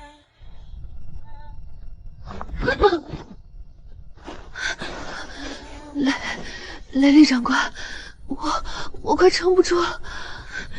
穆小玲的核心体温正在快速下降，必须立刻找到热源。该死！这鬼地方比预想的还要冷，哪里还有能让人取暖的热源？指挥中心留给我一份应急地图，那里有临安探索的物资点。该死！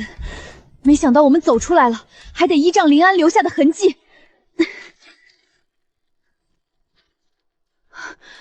那个地方是临安曾经发现燃冰热油的冰屋，那里有庇护所，更有热源。你们跟我来！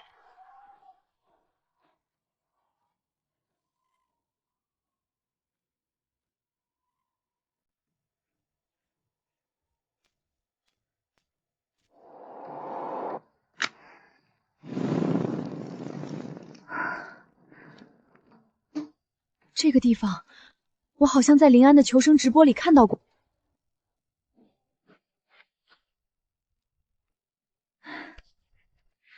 这里就是他挖出燃冰热油的地方，系统因此奖励大夏不少油田，解决了咱们的能源问题呢。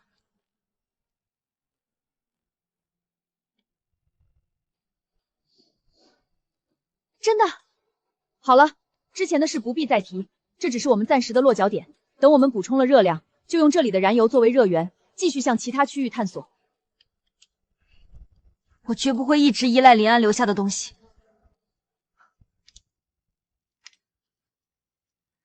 雷里长官，我看我们还是先别探索了。白遭还没结束，现在最重要的是活下来。我们又冷又饿，得先解决食物问题。雷里，你那边情况怎么样？和临安同志相处的还好吗？报告指挥官，我带着小林鹤莹莹离开了临安的基地，他那个根据地很不安全。我打算重新开辟一处根据地，再来建设基地。胡闹！我把你们送过去，是让你们辅助临安的。他是队长，你必须无条件服从他的指挥。谁让你们擅自行动？立刻给我回去！总指挥，我认为临安的决策是错误的，他太过保守，安于现状，难成大事。我会用行动证明，我的选择才是对大夏最有利的。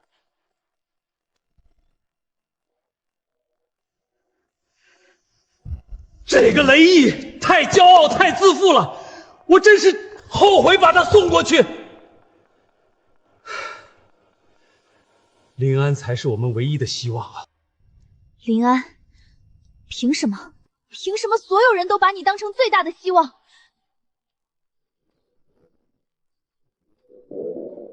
该死！极寒环境热量消耗极快，得抓紧填饱肚子。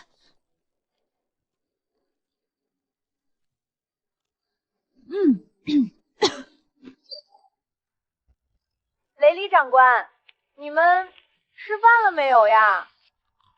吃了。没听清，你们肚子里的声音太响了，吃了还是没吃啊？自己作死，怨不得别人。S 级的生命禁区岂是靠着一腔孤勇就能征服的？我身上背负着14亿大夏同胞的命运，国战在即，我需要的是一个令令尽令、绝对服从的团队。任何一点分歧和不信任，都可能在未来的国战中导致满盘皆输。吃了，我说我们都吃了，吃饱了。哦，那好吧，本来我还给你们一人留了一条鱼呢。这鱼可好吃了，比地球上任何一种鱼都鲜，肉质又嫩又滑，吃完一条，感觉浑身都暖洋洋的。本来给你们一人留了一条，既然你们都吃饱了，那我就不客气了。雷利长官，我还没吃饱，我替你吃哈。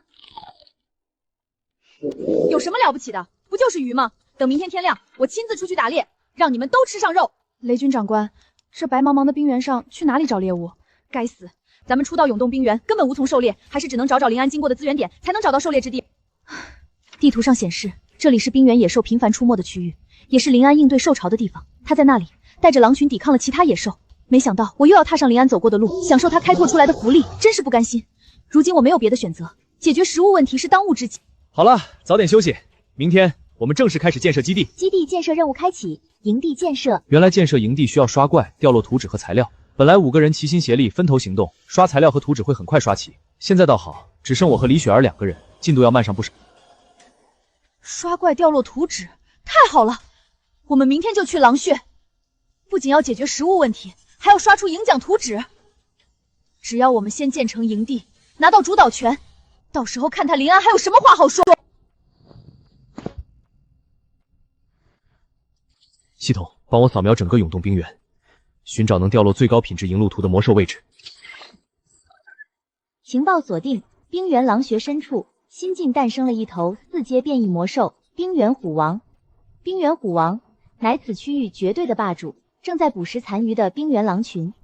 系统提示：击杀冰原虎王将有100%几率掉落4阶传说级营地图纸，超级壁垒。4阶魔兽，以我目前的实力，就算加上李雪儿，5个人合力恐怕都难以战胜。但是，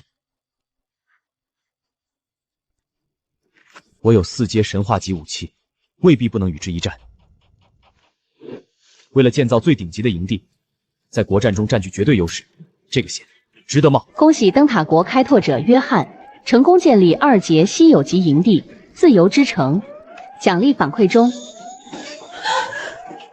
恭喜樱花国快拓者武田信成功建立3阶稀有级营地樱花帝国，奖励反馈中。临安，其他国家的快拓者都建好营地了，我们甚至连图纸都没有呢。不用急，区3阶稀有级营地不过是些华而不实的木头架子罢了。等我从虎王身上刷出图纸，我们的超级壁垒将是比他们强10倍不止的4阶传说级要塞。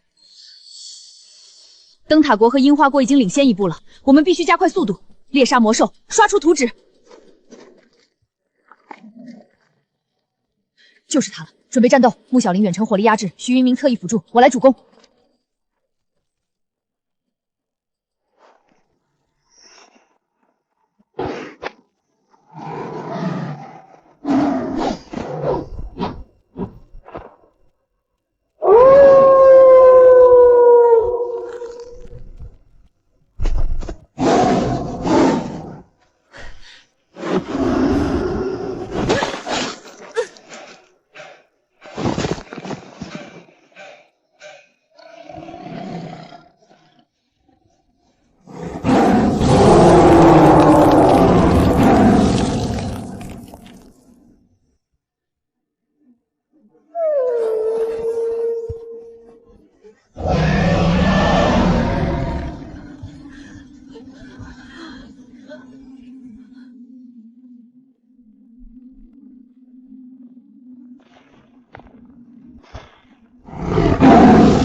警告，检测到4阶变异魔兽冰原虎王。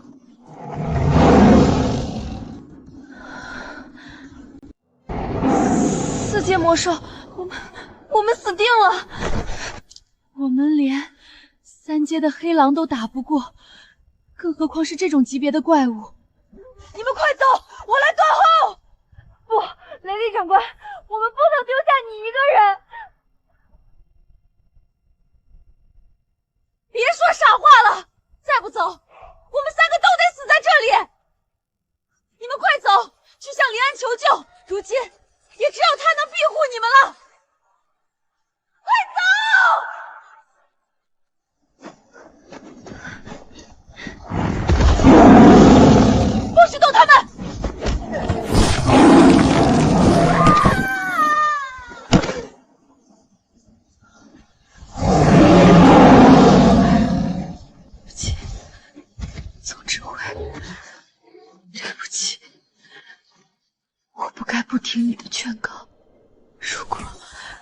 果我能早点相信。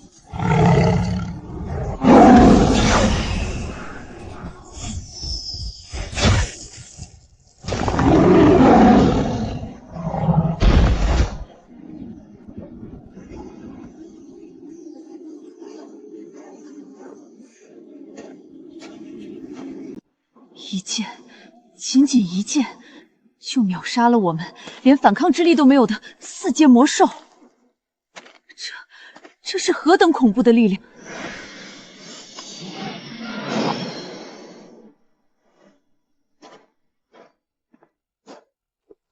林安，等一下，我们想跟你回去。对不起，我们错了，我们不该擅自离开，请让我们归队吧。想归队，可以，但是我需要的是一个绝对服从命令的团队。当初是谁带头要走的？现在就让他亲自开口认错。让我向这个混蛋低头认错，比杀了我还难受。可如今却是他救了我的命。也只有强大如林安，才能让我们能在这里生存下去。雷黎长官，我们认错吧。林安说的对，我们是一个团队，不能因为一时的义气而分裂。是啊，长官，这次如果不是他及时赶到，我们已经死了。是他救了我们所有人的命。对不起，我错了。你说什么？风太大，听不见。我说对不起，我错了，请让我们归队。这还差不多。欢迎归队。等着吧，林安，我承认你很强。但团队的指挥最终还是要靠头脑和战略。总有一天，我会用实力证明，我才是最适合的指挥官。好了，既然人齐了，那就准备回去吧。接下来，我们可以建设属于大夏快拓者的最强基地了。哈哈哈哈！我就说大夏人无能吧。其他国家营地都建好了，他们估计连图纸都刷不出。真是废物！等国战开启，我们武田军肯定第一个就踏平他们。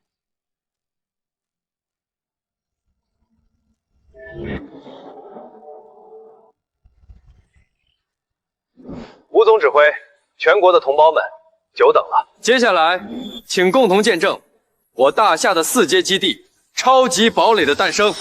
4阶基地。这灯塔国和樱花国这样的强国，也只有3阶基地啊！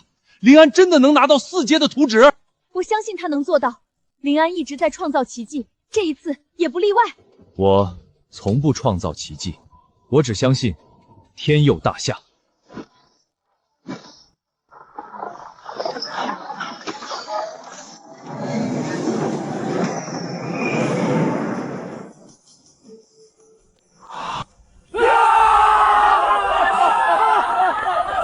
恭喜大夏快拓者林安成功建立4阶传说级营地超级堡垒，是否进行全球公告？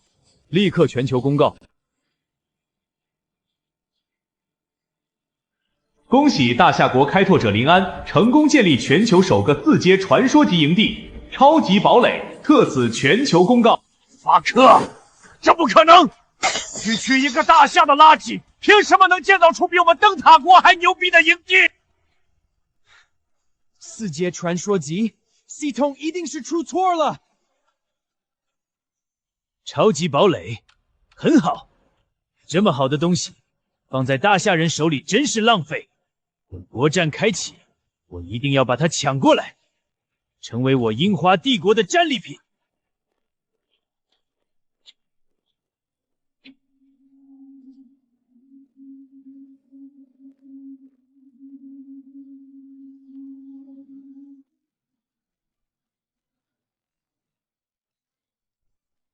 不行，完全启动不了。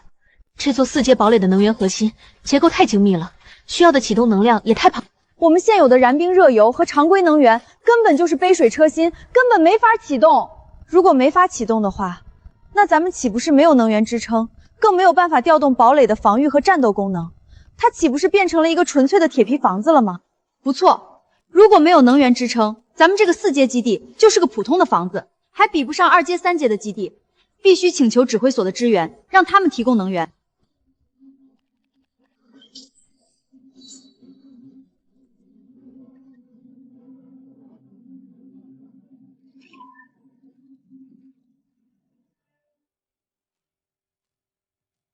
林安，大夏智囊团专家组推算过了，想要启动超级堡垒的能源中心，让整个堡垒完全运转起来，至少需要一座可控核聚变反应堆。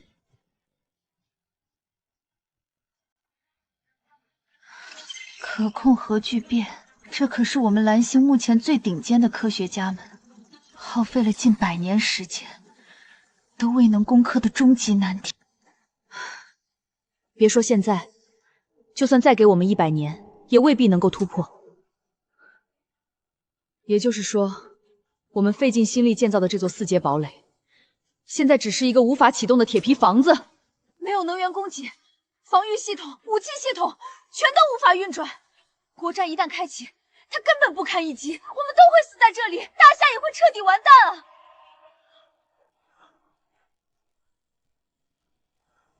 别慌，不就是可控核聚变吗？交给我就好。交给你？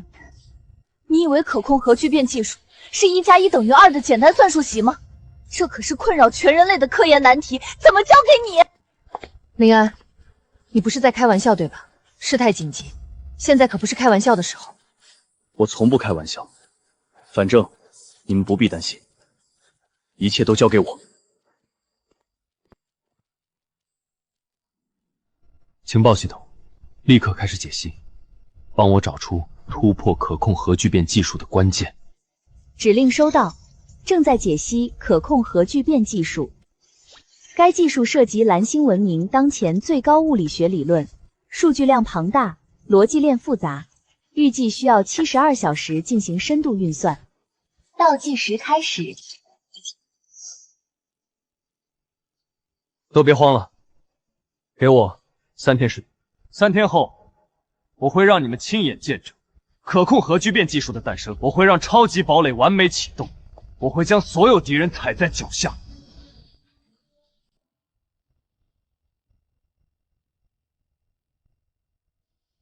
林安，我能问一下，你有几个物理学博士学位吗？我没有博士学位，只有一个本科学位。一个本科学位？林安，你知不知道你在说什么？可控核聚变，那是集结了全世界最顶尖的物理学家，耗费了近100年光阴，投入了无数资源都没有攻克的终极难题。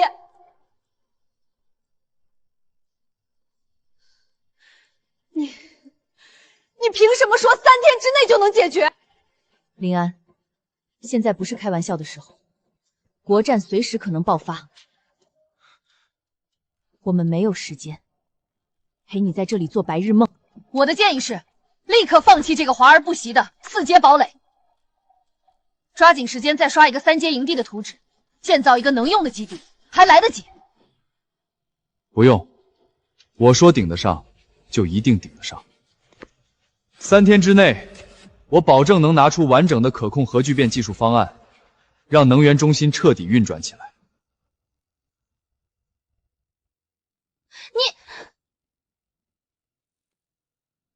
好了，大家都去忙自己的，接下来一切都交给我。这是命令，不准质疑。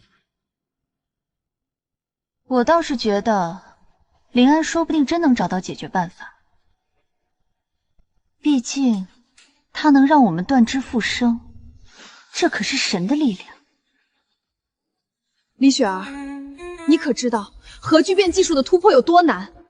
别说他林安掌握了神之力量，就算他有神的大脑，也未必能算出来。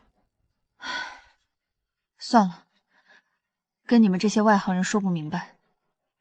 这几天，我会尝试联络总部，看能不能集合大夏最优秀的科研力量，突破这技术难题。突破的概率有多大？概率无限接近于0。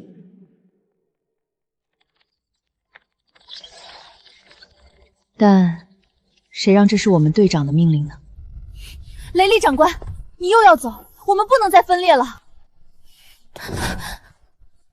是啊，不管林安说的是真是假，我们都应该相信他一次。他创造的奇迹还少吗？国战的时间越来越近，每一分每一秒都无比宝贵。如果3天后能源中心还是无法启动，我们怎么办？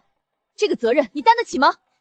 如果3天之内我拿不出可控核聚变的技术，我林安会听你的命令，放弃这个4阶基地，跟你一起去刷3阶营度图纸，怎样？此话当真？我林安向来说话算话。好，一言为定。林安怎么能打这种赌呢？3天时间攻关核聚变技术，根本是不可能完成的任务，这没有可比性。林安，我们得尊重科学研究的客观规律，不能盲目自大。3天攻关核聚变确实不可能完成，但它的难度比在这生命急需活3天哪个更难？我没有自大，而是在自己能力范围内做下的决定。吴总指挥，既然林安队长要坚持，那我们必须得给他这个机会，请您和全国人民一起做个见证。我和林安立下赌约，谁赢了，谁才是真正的队长，掌握基地内所有开拓者的指挥。好，我亲自见证。林安，我可以给你反悔的机会，考虑清楚了。毕竟要启动能源中心，除了要突破技术难关之外，你还得提供应用解决方案，得突破到反应炉的生产技术才行。哼，当然，这一次我赢定了林安，你太骄傲自大。我当然有这个把握，赌约照常进行。你要是输了，以后不管我有任何要求，情报系统甚至能解析出完整的应用技术。这意味着，只要解析成功，我拿出的不仅仅是理论公式，而是可以直接用于生产的核聚变电池制造。我的上帝，大夏人是疯了吗？他们竟然妄想在3天内攻克可控核聚变。很明显，他们华而不实的4阶营地没有能源驱动，所以才想临时抱佛脚。只可惜，科学研究需要的是智慧和积累，而不是幻想。大夏人智商太低，不具备搞科研的天赋。愚蠢的大夏人，完全是在做无用功。国战开启之日，就是我大英荒帝国接收超级堡垒之时。失败了，又失败了。无论我从哪个角度切入，最终都会卡在等离子体约拓这个关键公式。也许等我们人类文明灭亡的那一天，也未必能真正突破可控核聚变这个终极。林安，3天时间到了，我们的人，包括大夏最顶尖的科学家，已经用尽了所有努力，证明了这是不可能完成的任务。你输了，做4阶营地没有可用的能源，从现在起，这个团队由我指挥。我命令，放弃这个没用的4阶堡垒，所有人立刻整理装备，跟我一起去刷一张3阶营地的图。不，距离3天之约还差10分钟。林安，别挣扎了，100年都攻克不了的科学难题，你觉得再给你10分钟就能凭空想出？没错，穆小英是我们大夏最顶尖的天才，他再加上指挥中心的大夏智囊团专家团队，集合了全国的智慧都没能算出来。难道你这一个人的10分钟，比我们全人类100年的努力还有用？不妨再等等，10分钟而已，说不定真有奇迹出。好，那我就等你10分钟，我倒要看看你这10分钟能玩出什么花样，反正你不可能做到。根本不可能，他这3天根本一动没动，连草稿纸都没用过一张，难道这关键公式还能从天上掉下来？丁，可控核聚变技术已完全解析。10分钟到了，东西呢？你的技术方案在哪儿？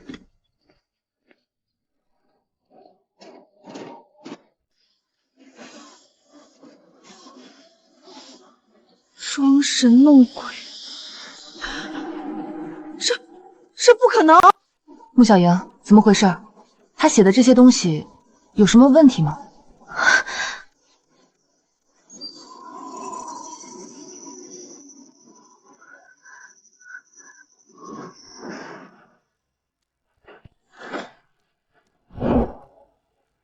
林安，真的算出来了！我的天，他的大脑只怕是收到了神仙的启示。咱们好手琼英100年，也抵不上人家1分钟。不愧是我们大夏的林神啊！我这个无神论者，今天算是见到活神仙了。林安，他算出来了。他只用了1分钟写下的这些公式，完美解决了等离子体淤脱和能量增益平衡2大核心难题。他解决了困扰我们人类100年的终极问题——可控核聚变。我们见证了临安太多的奇迹，今天这一下虽然震撼，却也在情理之中。是临安让我相信，真的有天佑大厦这回事。不，临安给出的不仅仅是理论公式，这里面包含了完整的实际应。就算他理论上算出来了，那又怎么样？从技术突破到实际应用，中间还有很长的路要走，可能需要几年，甚至几10年。国战很快就要开启，我们等不及。从反应炉的设计图纸到能量输出模块的构建，再到微型核聚变电池的生产流程，所有的一切都写得清清楚楚。只要我们照着做，3天之内就能造出第1座完美适配能源中心的核聚变反应炉。有情报系统开挂，这些都不是事。我愿赌服输，从今以后，我雷利完全听从队长的。吴总指挥，可控核聚变的技术暂时不要对外公布，让科研团队继续保持运算状态，麻痹敌人。好，不愧是你，有勇有谋，我明白。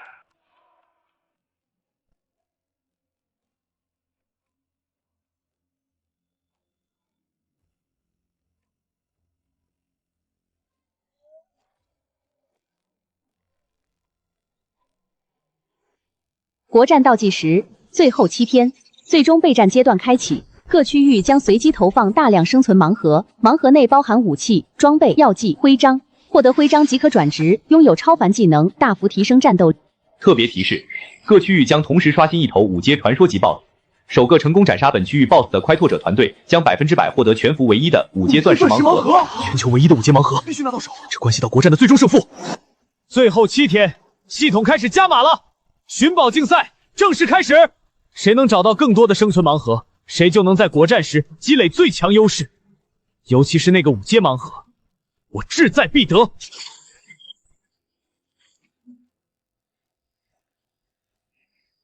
哈哈哈，在绝对的科技面前，任何努力都是徒劳的。有我们灯塔国的雷达加持，任何盲盒都逃不过我的搜索。我的鲨鱼之力能覆盖整个海洋区域，任何落水的盲盒都能被我感应到。接下来，我一定要积累战备，为灭掉大夏做准备。我们必须立刻行动了。永动冰原面积广阔，地形复杂，风雪又会干扰视线，寻找盲盒的难度是其他地形的10倍之上。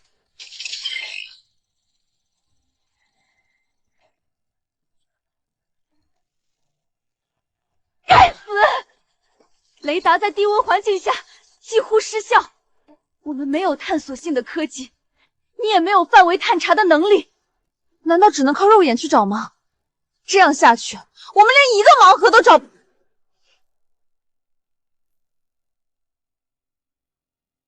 哪儿都不用去，等我规划一下路线。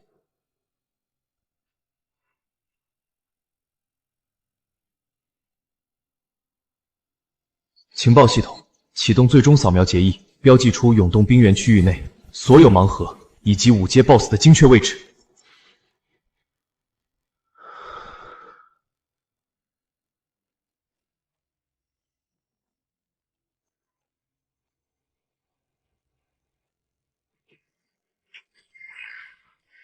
恭喜灯塔国开拓者约翰开启稀有盲盒，获得4阶职业徽章龙骑。恭喜樱花国开拓者武田信开启稀有盲盒，获得4阶职业徽章银雾忍者。排行榜上，哪怕是找到盲盒最少的国家，也找到了12个，而且他们都开出了职业徽章。咱们大夏国的盲盒数量始终是0，这可怎么办？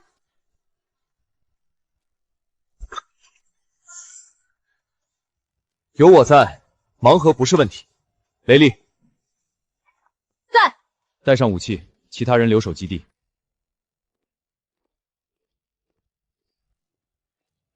接下来，跟紧我的步伐，我带你去开盲盒，可千万别挑花了眼。又来了。他又是这副自信满满的样子，但他确实每一次都能说到做到，创造奇迹。好，我跟你去。这里真的有生存盲盒，我什么都看不到，雷达也没有任何显示。肉眼和仪器看不到，不代表我看不到。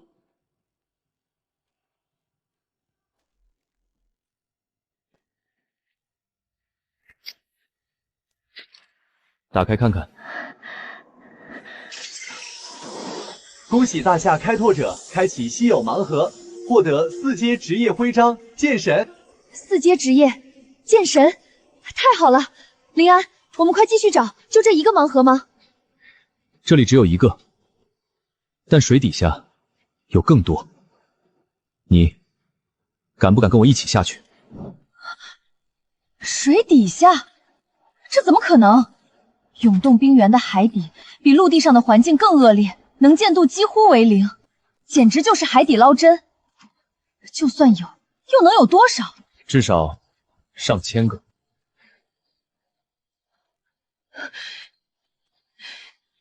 这怎么可能？林安，你又在开玩笑逗我是不是？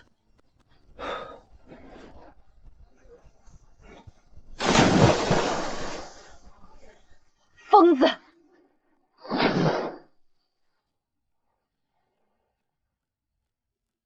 安，不行，我们得上去，再这样下去，还没找到盲盒，我们自己就先冻死了。这下面什么都没有。别急，再坚持一下，我保证，一会儿不定会暖和起来，还会有上千个盲盒等着我们。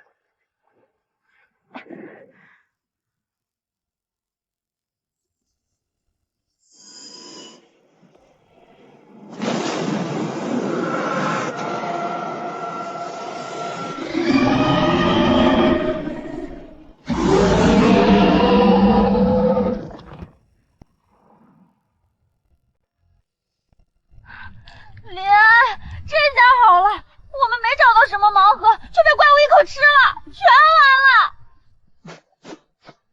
别激动，抬头看看前面。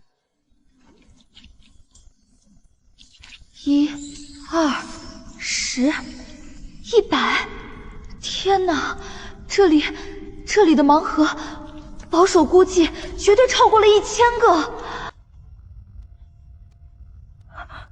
这头怪鱼，它会主动吞噬是发光的东西，所以海里所有的盲盒几乎都被它吸进来了。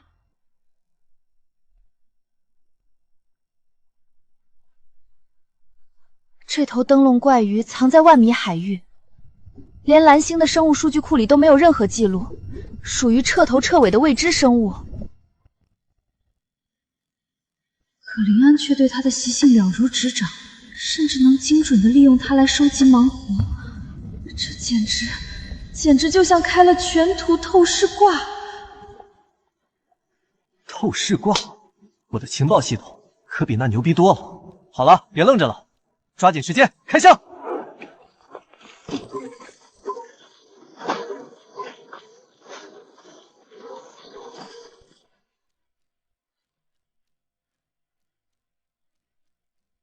！199个，哈哈哈哈！这个数字已经是其他国家无法企及的高度了。我约翰还有灯塔国永远是第一。虽然比不上约翰那个家伙，但我稳居第2。至于那个挂零的大夏国，哼，废物没资格当我的对手。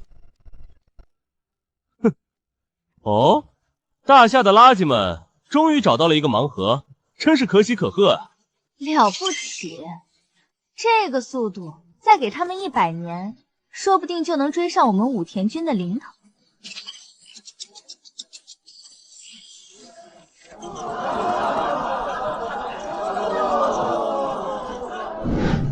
WEF， 大夏人的数字是系统出 bug 了吗？装神弄鬼，就算他们走了狗屎运，也绝不可能超过我。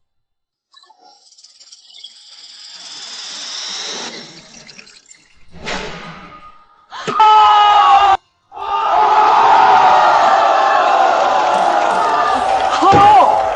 太好了！在在国家完全无法提供技术支持的情况下，林安他们竟然能搜集到比全球所有快拓者加起来还多的盲。雷神，他总是能创造我们想都不敢想的奇迹。没用的，数量再多也没用。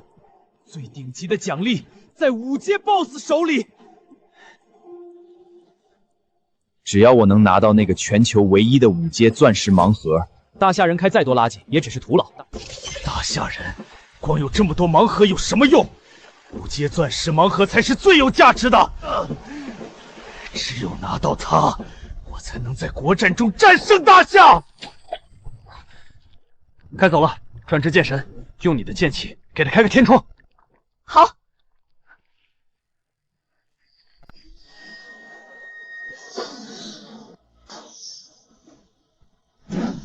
好强大的力量，这就是4阶职业的力量。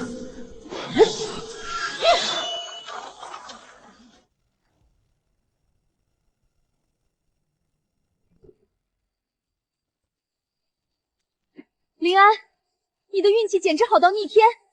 在这绝境求生中，运气本身就是实力的一部分。我的实力可不只是运气这么简单。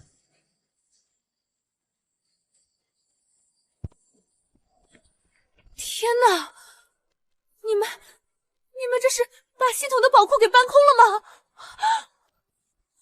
能找到这么多盲盒，简直像是开了天眼全图卦。我都怀疑你们是不是找到了系统的专属宝库，然后冲进去抢了一票再出来的。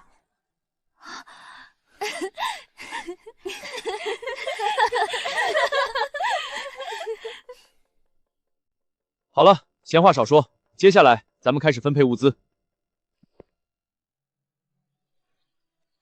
准备转职。只有成为强大职业者，才能在国战开启之时，拥有最强大的战力。国战在即，都转职吧。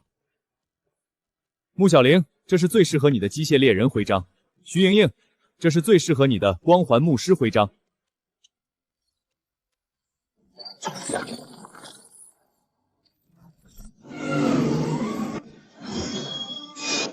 李雪儿，这是最适合你的暗影刺客徽章。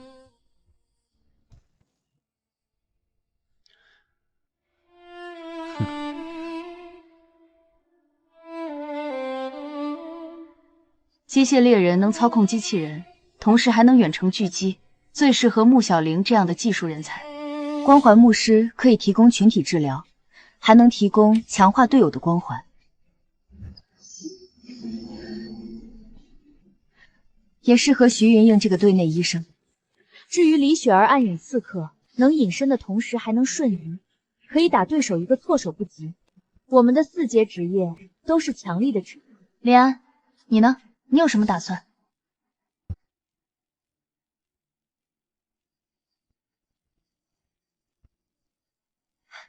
林安，这里有好几个厉害的职业徽章，你快看看。这里有能召唤强大魔物的召唤者，有能操控毁天灭地魔法的禁咒法师，还有攻防一体、冲锋陷阵的黑骑士，每一个都是顶级的4阶职业。这些我都不要。为什么？这几个已经是最强大的4阶的职业了，除此之外也没有其他选择了。我要转职，就转最强的。情报系统立刻启动。情报系统扫描所有已知的职业徽章信息，找出最强的那个。情报搜索完毕，全服唯一的5阶职业徽章存放于5阶钻石战斗盲盒之中。该盲盒由本区域5阶 BOSS 冰龙之王100%掉落。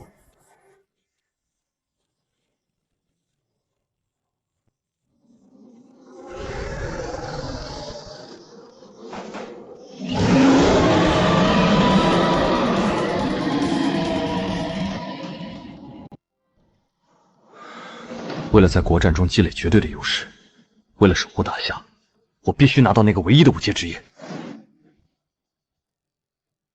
先不着急转职，我们的下一个目标，猎杀5阶 BOSS。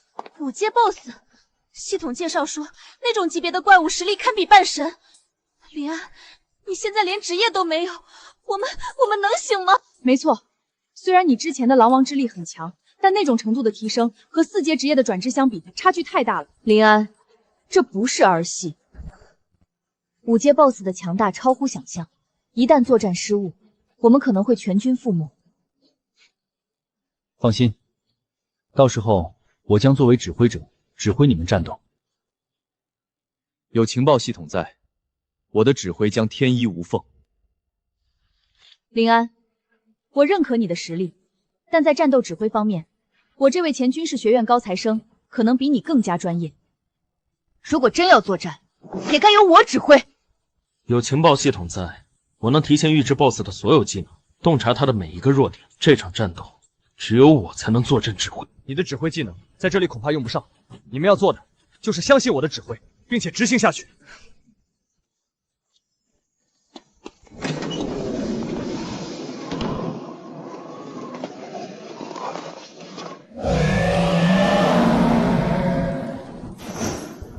天哪！光是这些看门的兵龙就有上百头，如果硬闯过去，我们可能会全军覆没。不必担心，跟我来。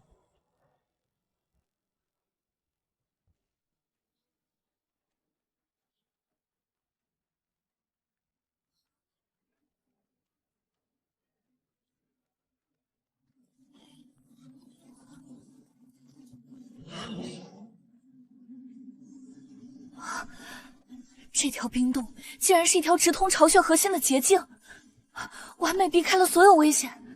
嘘。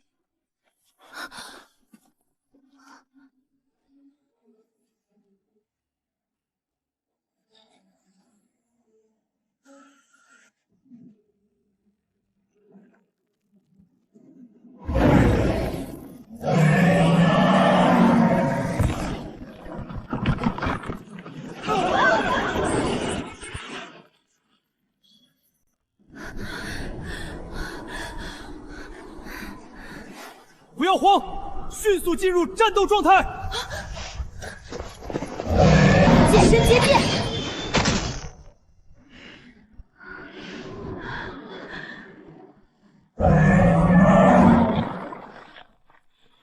雷利，左前方3米，他的爪击有 0.5 秒的僵直，用破空斩反击。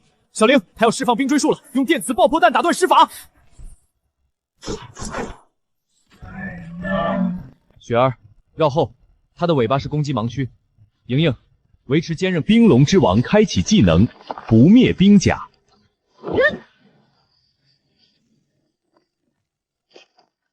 不好，咱们的4阶武器完全破不了防。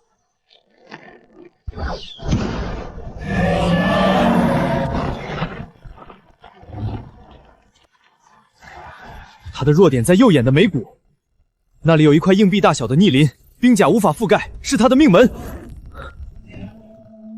所有人，不惜一切代价攻击他的头部，吸引他的注意力，为我创造机会。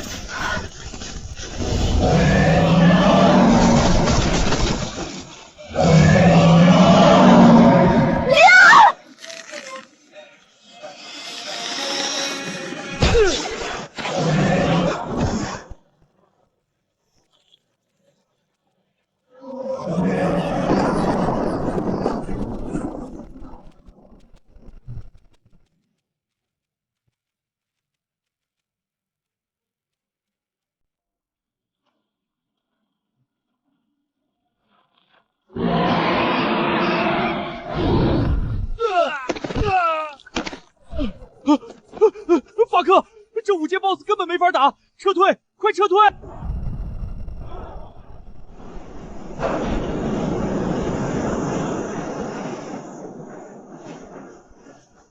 八嘎，系统这是想让我们去送死！5阶 BOSS 不可战胜。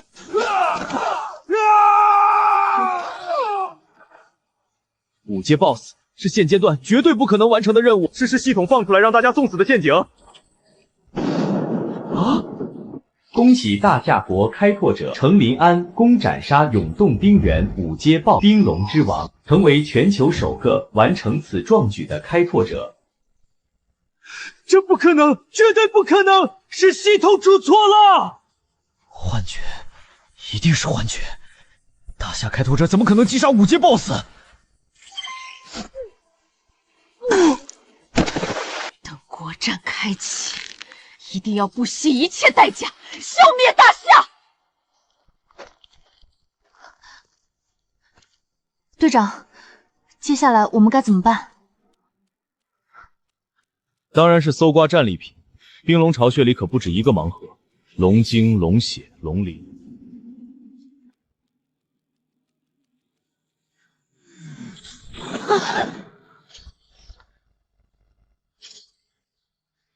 恭喜大夏开拓者林安开启全服唯一5阶钻石盲盒，获得全服唯一5阶职业徽章御龙者。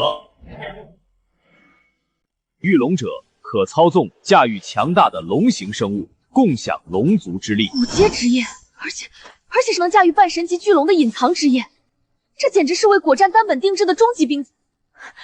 林安，你这职业太逆天了，最适合你的契约对象不就是这头5阶的冰龙之王吗？可是，冰龙之王已经被击杀了，死物是无法进行灵魂契约的。 5阶巨龙确实诱人，但我林安要契约，就必须是这世上最强的龙。既然冰龙之王死了，那就找个更牛逼的。情报系统立刻启动，帮我寻找这片区域内最具潜力的龙族契约对象。情报锁定，冰龙巢穴地底深处沉睡着一颗6阶神级龙种的龙蛋。6阶神级龙种，原来冰龙之王盘踞在这里，是为了守护这颗。所有人跟我一起往下挖，凿穿这头万年玄冰。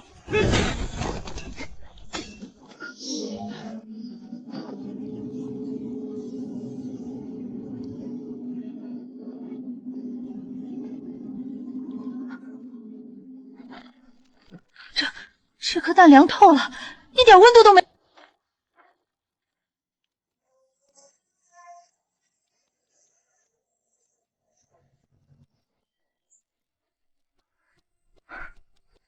生物雷达显示，生命体征为0，这是一颗死蛋。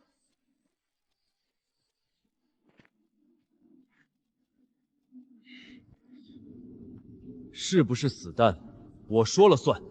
带回基地。林安，你冷静点，国战迫在眉睫，我们需要集战力。既然5阶的冰龙之王死了，外面还有上百头4阶冰龙，你随便挑一头最强的契约，咱们在国战中也能横扫千军。把精力浪费在一颗死蛋上，太不理智了。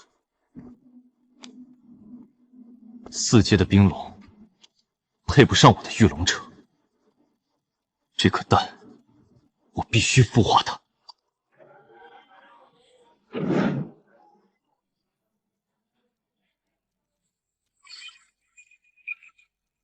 队长，扫描结果出来了，细胞活性为0，能量变动为0。从科学的角度来说，它连化石都不如，完全是一颗死蛋。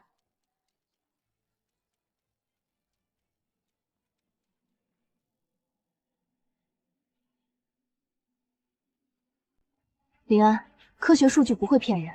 我们知道你想要最强的龙，但国战时间不等哦，还是听雷瑞长官的，去外面抓一头4阶冰龙契约吧。就算这颗蛋已经死了，但别忘了我还有起死回生的神力。够了，林安，你这样会把自己耗死的，为了一个死物值得吗？情报系统绝不可能出错，他说这是6阶神级龙种，就一定还有。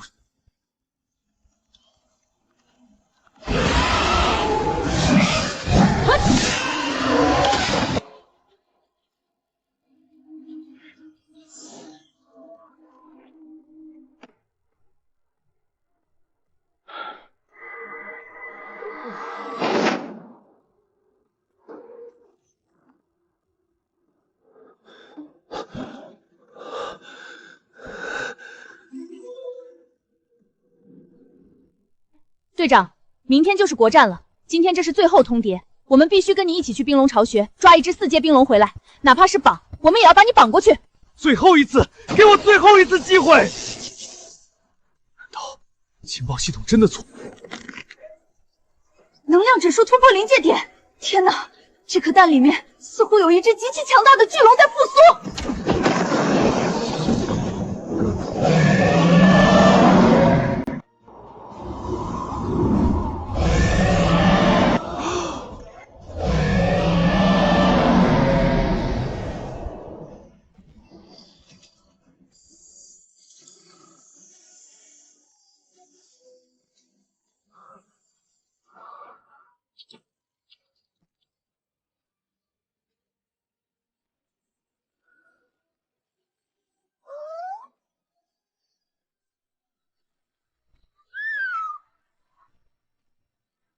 就这就是搞出那么大动静的神龙？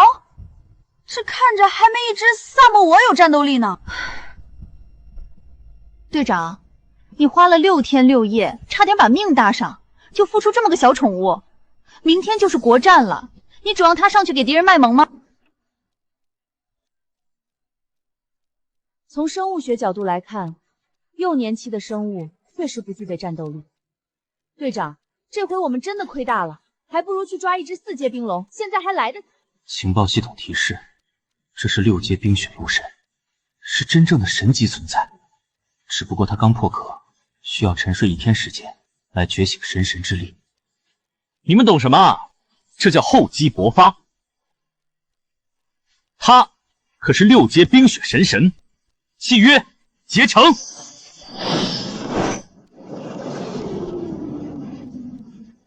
御龙者的契约，让我能和他共享生命力与能力。他的龙神之力将分为3个阶段觉醒。第1阶段，我将能使用龙神的专属技能；第2阶段，我将共享龙神那庞大无比的生命力。等到第3阶段完全觉醒，我甚至能通过它号令这颗星球上所有的冰龙，成为真正的万龙之主。队长，你的龙也许未来很强，但远水解不了近渴。好在我和大夏指挥中心的大夏智囊团也没有虚度。夸父级核动力战甲，只要驾驶它，即使是普通人也能发挥出4阶职业者的恐怖战。干得漂亮，小玲。雷利，你是我们中格斗和战术素养最高的，明天这台机甲交给你驾驶。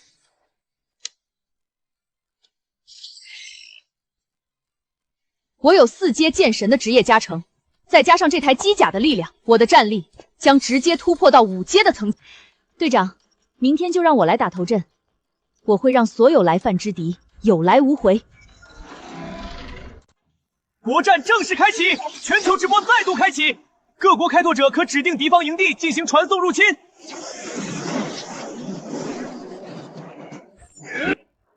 樱花国的开拓者怎么只有4个人？他们的队长武田信呢？那个获得了影武忍者职业的家伙不在。别管他，先解决眼前这些敌人，动手！找死！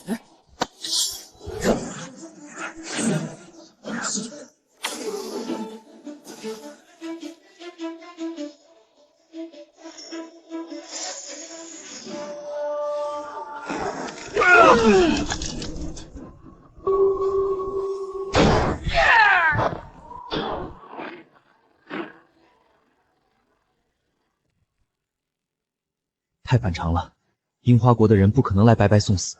武田信一直没有露面，他在哪儿？雪儿，按 B 计划行事，去能量中。哈哈哈哈哈！愚蠢的大夏人，在前面打得再欢又有什么用？只要我炸毁了能量核心，你们的4阶堡垒就会瞬间瘫痪，最终的胜利属于我大樱花帝国！去死吧，大夏的垃圾们！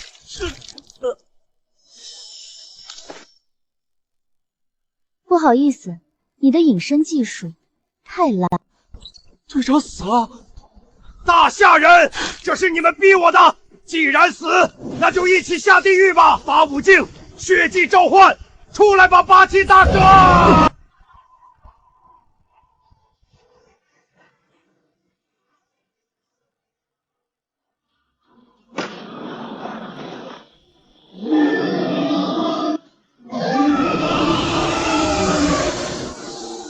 五阶半神，绝不能让他靠近堡垒。机甲启动！呀！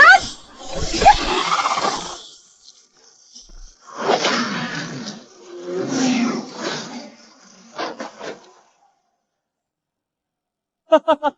大夏的开拓者吓尿了，居然躲在女人背后当缩头乌龟，太丢人了！看着自己的队友冻死都不敢上，这种懦夫怎么配当队长？还差一点，就差一点！我与冰雪魔神生命相连，现在强势动手，不仅会中断他的觉醒，我也会遭到反噬暴毙！快呀！恭喜宿主冰雪龙神第1阶段觉醒完毕，获得龙神专属技能白灾风暴。都给我退下！以龙神之名，凛冬向至，白灾风。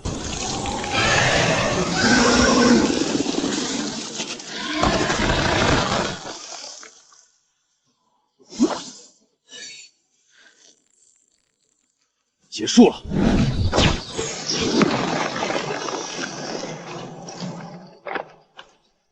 干得漂亮！大夏的危机解除了，我们做到了。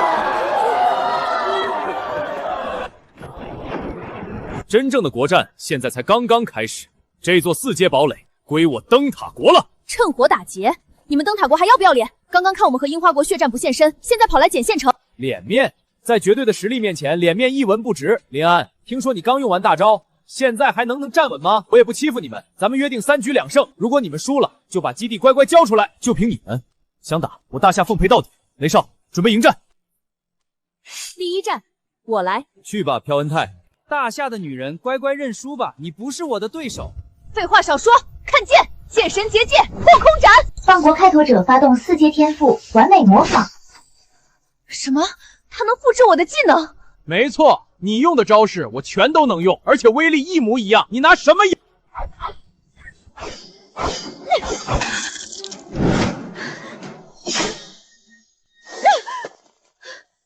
模仿？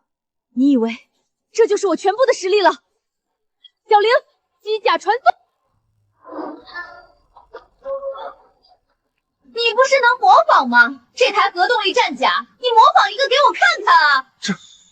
这是什么怪物？死吧！雷厉长官威武，大夏科技牛逼，专治各种花里胡哨。好个大夏，居然把机甲技术跟超凡职业结合了。宫本，你去，第2局必须拿下，否则拿你试问。海约翰大人放心，我一定将这女人的机甲拆成废铁。这个宫本是樱花果然，因为向往灯塔国的强大而早早叛逃，成为了灯塔国中食尸走狗，也因此逃过了樱花国灭国的抹杀惩罚。大夏女人，你的机甲虽然强，但在我的法术面前，不过是个笨重的铁壳子。哼！樱花国的叛徒狗，少废话！等离子风暴斩！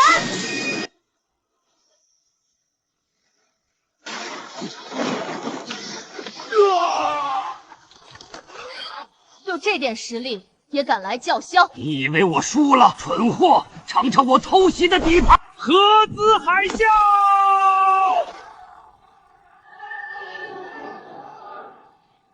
警告！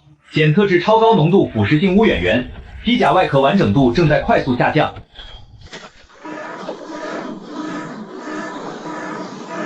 该死！这黑水有极强的腐蚀性，机甲的能量护盾挡不住。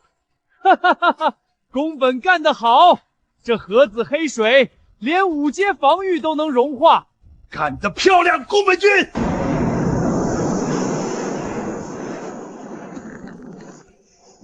受到宿主极度愤怒的情绪影响，冰雪龙神第2阶段绝对零度提前觉醒。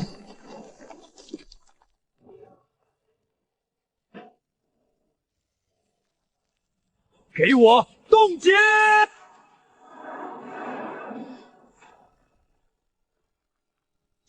这不可能！我的盒子海啸是永远不会结冰的。你干了什么？清理垃圾。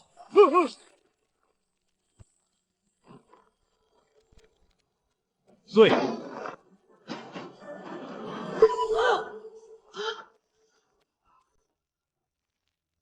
物！林安确实很强，但你今天必须死在我的手里！警告：灯塔国开拓者约翰发动双职业4阶龙骑士加4阶超级英雄。出来吧，我的伙伴！焚尽一切的炼狱火龙！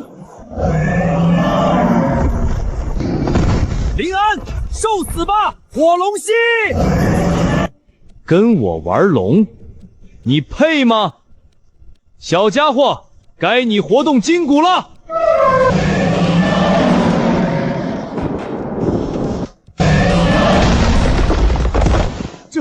这是什么级别的怪物？不可能！我还有超级英雄的力量，我亲自近身杀！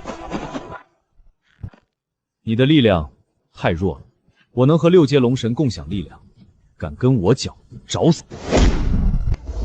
龙神加餐了！紧急警报！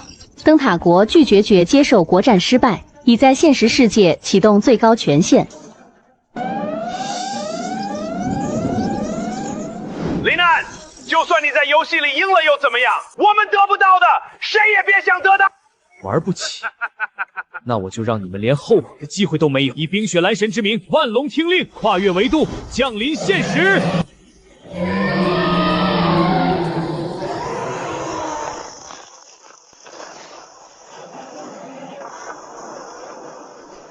判定灯塔国严重违规且力量覆灭。灯塔国国运归零，恭喜大夏国在国运求生游戏中取得最终胜利，所有奖励10倍巨献。大夏国全面进化为神级文明。